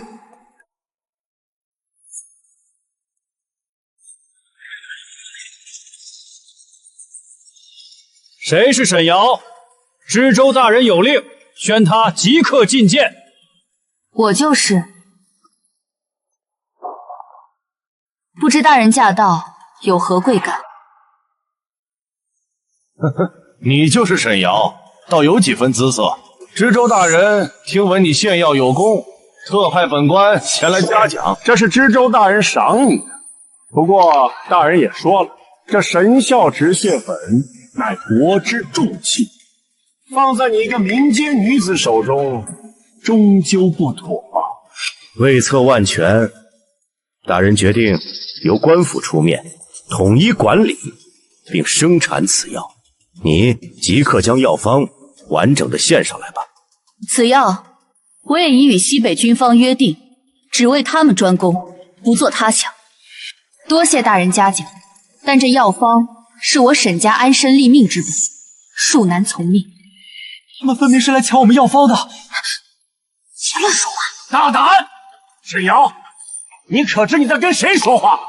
本官代表的是知州大人，你敢抗命不成？大人说笑了，草民只是一介平民，献药是出于本心，并非想邀功请赏。至于药方，乃我私人之物，受律法保护。大人若是想强抢，那便是与法为敌，这个后果不知大人担当得起吗？好一个伶牙俐齿的贱民！你给本官等着！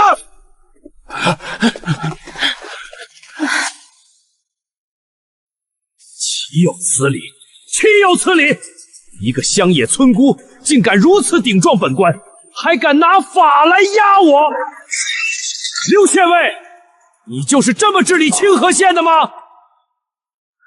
王大人息怒，这沈神医脾气是怪了些，但他毕竟有功，如今更是县里的红人，下官也不好强逼呀。有功，我看他就是恃功自傲，目无王法。他那个所谓的神仙屋造型怪异，必定是妖术所见。他那止血粉成分不明，本官现在怀疑他私造禁药，意图不轨。刘县尉，你立刻带人给我查封他所有的店铺和作坊。大人，这恐怕不妥吧？没有真凭实据，若是王大将军问起来，怎么？你敢违抗本官的命令？还是说你跟他本定是一伙的？别忘了，你的顶头上司可是知州大人。是，下官遵命。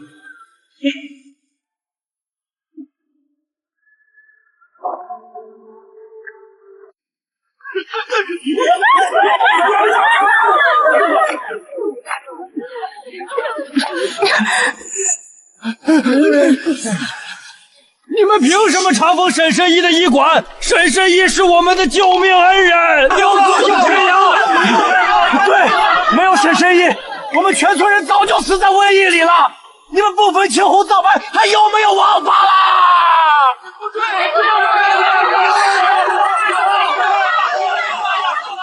沈瑶妖言惑众，私造禁药，罪大恶极。尔等刁民，竟敢包庇侵犯，与官府作对，是想与他同罪，一起下大狱吗？王大人，此事与他们无关，还请不要为难无辜百姓。怎么，想通了？现在献出药方，本官或许可以饶你一命。药方没有，但我想在场的还有几位大人想见的人。我看谁敢动沈神医！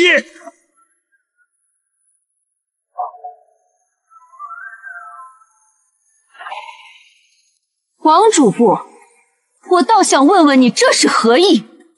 沈神医乃是我儿的救命恩人，也是我李家的贵客，你凭什么查封他的医馆？是啊，沈神医的药效我们可都是亲眼见过的，怎么就成了禁药了？几位夫人，本官是奉知州大人的命令办案，莫说你们，就是县令大人在此，也无权干涉。本官早已查明，有不止一人指证沈瑶的药材作坊，每逢月圆之夜，便有怪光传出，如同鬼火。这不是妖术是什么？此乃铁证。竟然有这样的事！还好我早有准备，买通了几个地痞无赖。沈瑶，本官看在几位夫人的面子上，再给你最后一次机会。明日午时之前，若不将药方乖乖献上，我便以妖言惑众、私造禁药、意图谋反的罪名，将你关进大牢。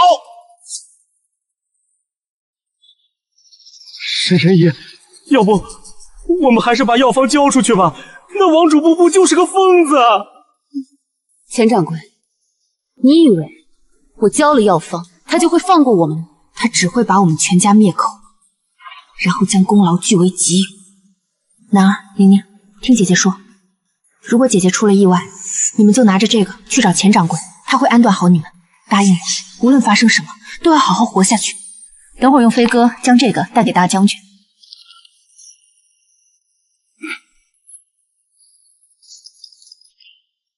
沈瑶，本官的耐心是有限的，最后给你一次机会，立刻滚出来，献上药方，否则休怪本官不客气了。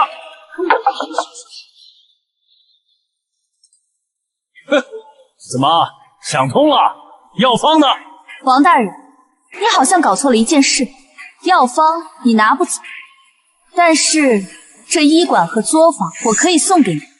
你什么意思？我的意思是，从今天起，你派人接管我的产业，利润你7我3，但是你必须保证西北前线的止血药供应不能断，否则王大将军怪罪下来，这个贻误军机的罪名，不知道王大人你担不担得起？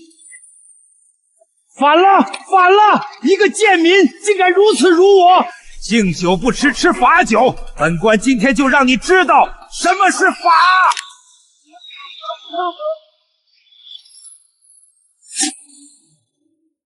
敬酒不吃吃罚酒，本官今天就让你知道什么是法！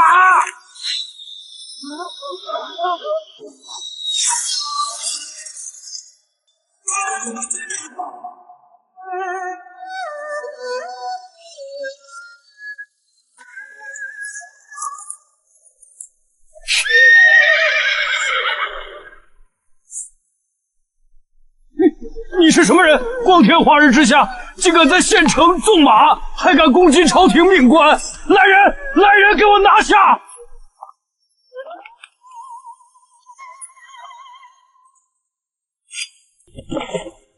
奉天承运，皇帝诏曰：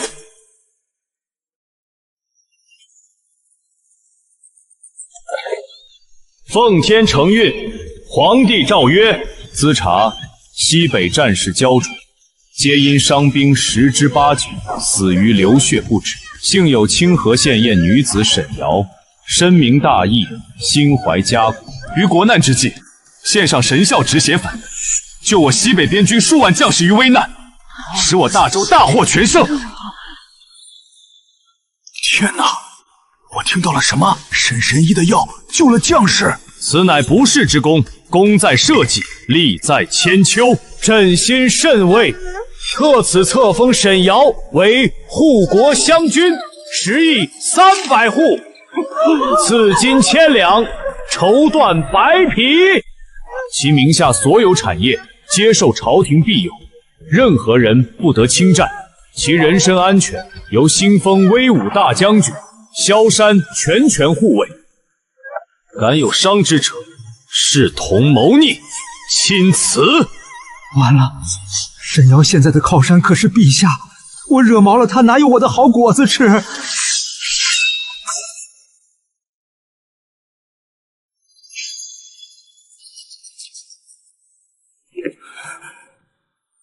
王主报，你方才想杀沈瑶，你可知罪？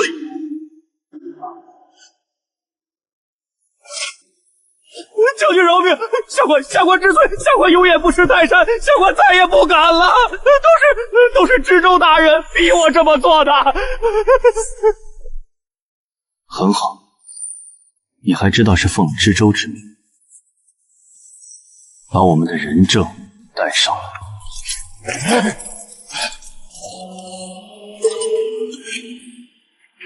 知州府的库房总管，他不是应该在州府大牢里吗？怎么会在这里？就是他，王主簿，每年都是他亲自来和知州大人交接，用发霉的陈粮、生锈的兵器偷换我们送往西北的军粮和军械。我这里有他们分赃的账本，我全都抄了，求将军给我一个戴罪立功的机会。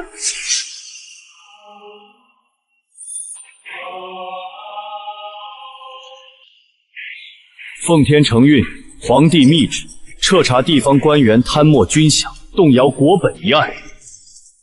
王德发，你与知州赵德勾结，罪证确凿，按我大州军法，腾通谋逆。来人，带下去！大人冤枉啊！大人，沈阳，你没事吧？我来迟了。大人来的刚好。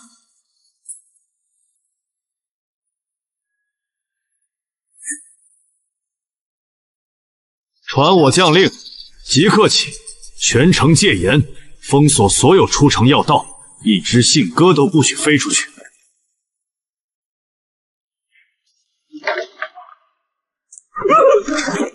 启禀将军，如您所料，我们在东门截获了知州安插的眼线。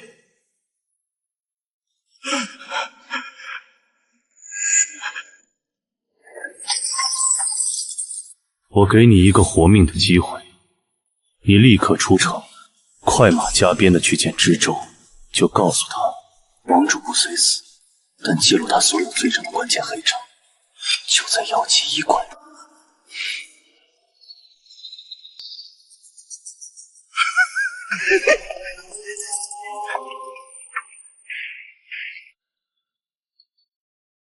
你让他带了什么话？一个让他不得不亲自前来的假消息。王主不虽死，但记录他所有罪证的关键黑账，就在药剂医馆内。我正在设法破解账本上的密码。大人，万万不可迟疑，必须在京城援兵到达前攻破医馆，拿到黑账，否则我们都得死！传我将令，全军出击，踏平姚记医馆，抢回账本，所有抵抗者格杀勿论。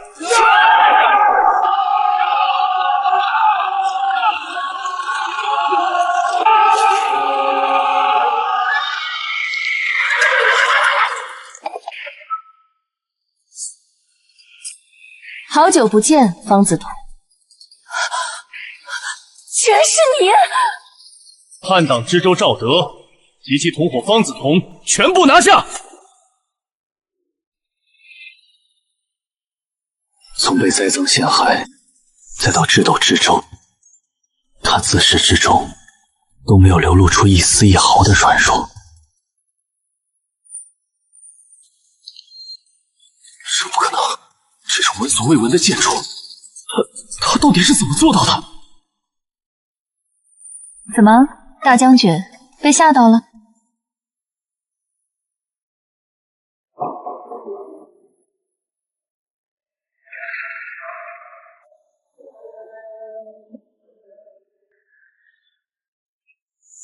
沈瑶，他居然这么厉害！你离别多日，没想到回来便已是大将军，那我就好心让将军参观一下我独特的工作室吧。看，这是试验台，通常我研制的药就放在这里。瑶瑶，我曾以为我能用我的战功和权势来守护你，现在我才明白，你自己便可以独当一面。请问，你可以嫁给我吗？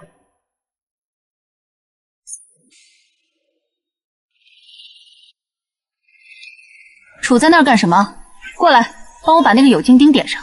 好，小心，一定要小心。上次就是差点碰到了士官家，被他罚抄了100遍药材炮制总纲。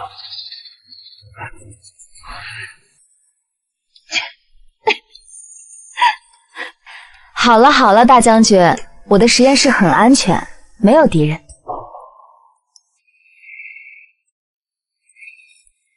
我只是担心。担心我？当初也不知是谁，在我那小小的药房里单膝跪地，说了半天，结果连个答复都不要，就想自己跑了。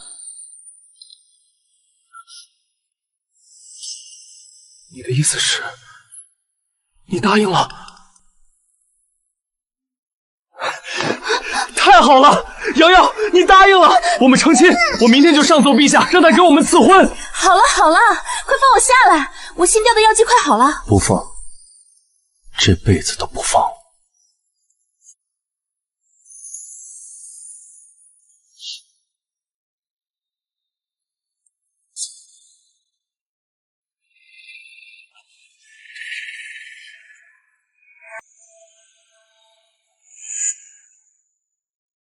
吉时已到，新人就位，奏乐。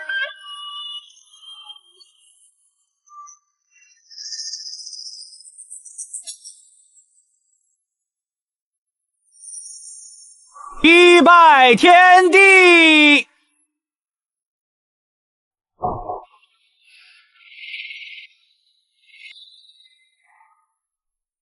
二拜高堂。姐姐，你终于找到自己的幸福了。夫妻对拜，李成送入洞房。永结同心，早生贵子。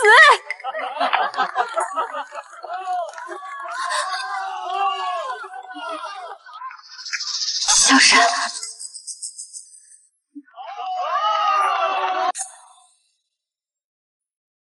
张院旨，这位便是我向陛下举荐的神医沈瑶，太后情况如何？原来这位就是传说中的神医，老夫失敬。太后的病乃是多年的心血亏空之症，非一日之寒。我等已用尽温补之法，奈何凤体非凡，药石难医呀。既然你们药石难医，就证明你们的方向错了。我要面见太后，立刻。沈神医，你快看看母后。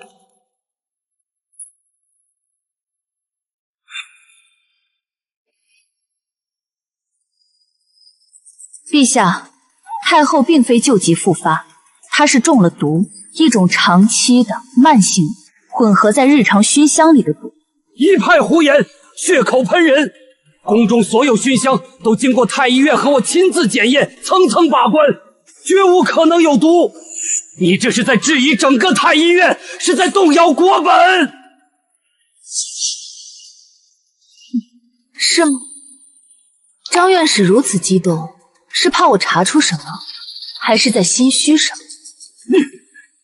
你休要含血喷人！我从不冤枉好人。既然张院士说香料无毒，那你日日在此为太后诊病，想必也吸入了不少这安神的香气。不知你最近是否也觉得心慌气短，夜不能寐呢？老夫为太后操劳，偶感不适，有何奇怪？不奇怪。此毒名为七日诀，毒源并非香料本身，而是需要与另一种西域奇花紫叶神的花粉混合，才会产生毒性。此花粉无色无味，却会残留在长期接触者的衣物纤维之中。我刚才那一针，不过是激发了你体内早已积累的毒素。张院士，你现在还要我拿出证据来检验一下你今日官袍的袖口吗？陛下饶命！陛下饶命啊！臣也是被人蒙蔽，是厉贵妃，是厉贵妃找到了臣，给了臣一包安神香粉，说是从塞域求来的圣品，能让太后安睡。他让臣每日混入太后的熏香之中，臣真的不知道这里面有毒啊！陛下明察。拿下！陛下饶命啊！饶命啊！陛下！神医在上，请受朕一拜。是朕识人不明，险些害了母后，还请神医出手救救母后。陛下请起，现在不是追责的时候，救人要紧。所有人全部退到殿外，任何人不得靠近。萧山，你留下帮我。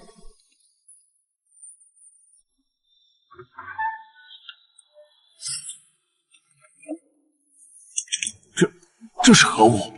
神医，太后中毒已深，毒素早已融入血脉，寻常汤药根本无法根除，必须将她体内的毒血全部置换出来，她才有生机。皇帝，哀家这是活过来了。母后，你终于醒了。神医再造之恩，朕无以为报。朕要加封你为一品诰命夫人，赏黄金万两，良田千亩。你还有什么想要的？尽管开口。陛下，这些身外之物我不需要。那神医想要什么？我只要陛下允我2件事。请讲。第一，请陛下恩准将姚记医馆列为太医院指定供药商，日后宫中有所需的药剂，可由我姚记提供。太后此次中毒，皆因药材检验不明，我姚记有独门的药材培育和炮制之法，可确保所有药材纯净无毒。此事是为陛下和皇室分忧。好，朕允了。第2件呢？第二，请兵法下旨，将神效止血粉列为全军标配，让姚记独家生产。我夫君萧山常年征战沙场，我深知将士们流血牺牲之苦，此药能让为陛下江山社稷分忧。好一个为国分忧，朕准了！哈哈哈哈！东家，京城新开的回春堂，完全仿冒我们的珍珠美颜膏，价格还便宜30%，已经抢走了我们不少客人。我们是否要降价迎战？降价是最愚蠢的办法。传我的话，江南所有分号的珍珠美颜膏即刻起限量供应，每日只卖100盒。啊，东家，这不是把客人往外推吗？真正的珍品一旦限量，便会供不应求。等回春堂生意回落，我们再不限量大量供给出来。原来东家是要先断其后路，在釜底抽薪。各位，好戏才刚刚开始。沈二小姐这一招真是妙啊！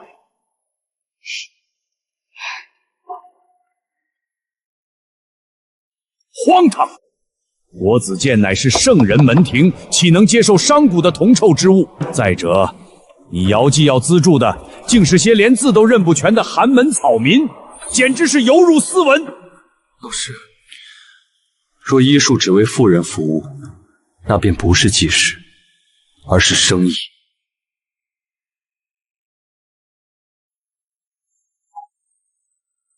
我姚记今日捐出5万两，不是为了沽名钓誉，而是想为这天下90%的百姓，培养出能为他们看病的良医。若国子监觉得有辱斯文，那我们便自己另办学堂。好一个医者仁心，此事那老夫应下了。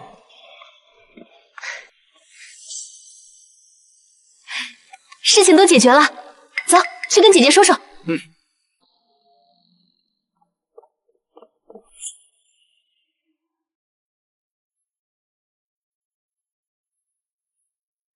大将军，这小小的药草可是比你帐下的100万大军还难调管。100万大军听的是军令，但这药材它有自己的脾性。你这个地方比我的军营要复杂多了。不复杂。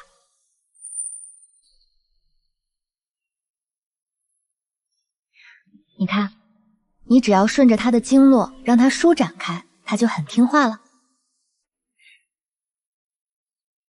以前在战场上，每天想的都是生死，我从没想过，我还能有这样能静下心来，闻着药香，晒着太阳的日子。瑶儿，谢谢你，给了我一个家。我也是，谢谢你，萧山。是你守着边关的太平，才让我能有这样一座可以安心研究医术的园子。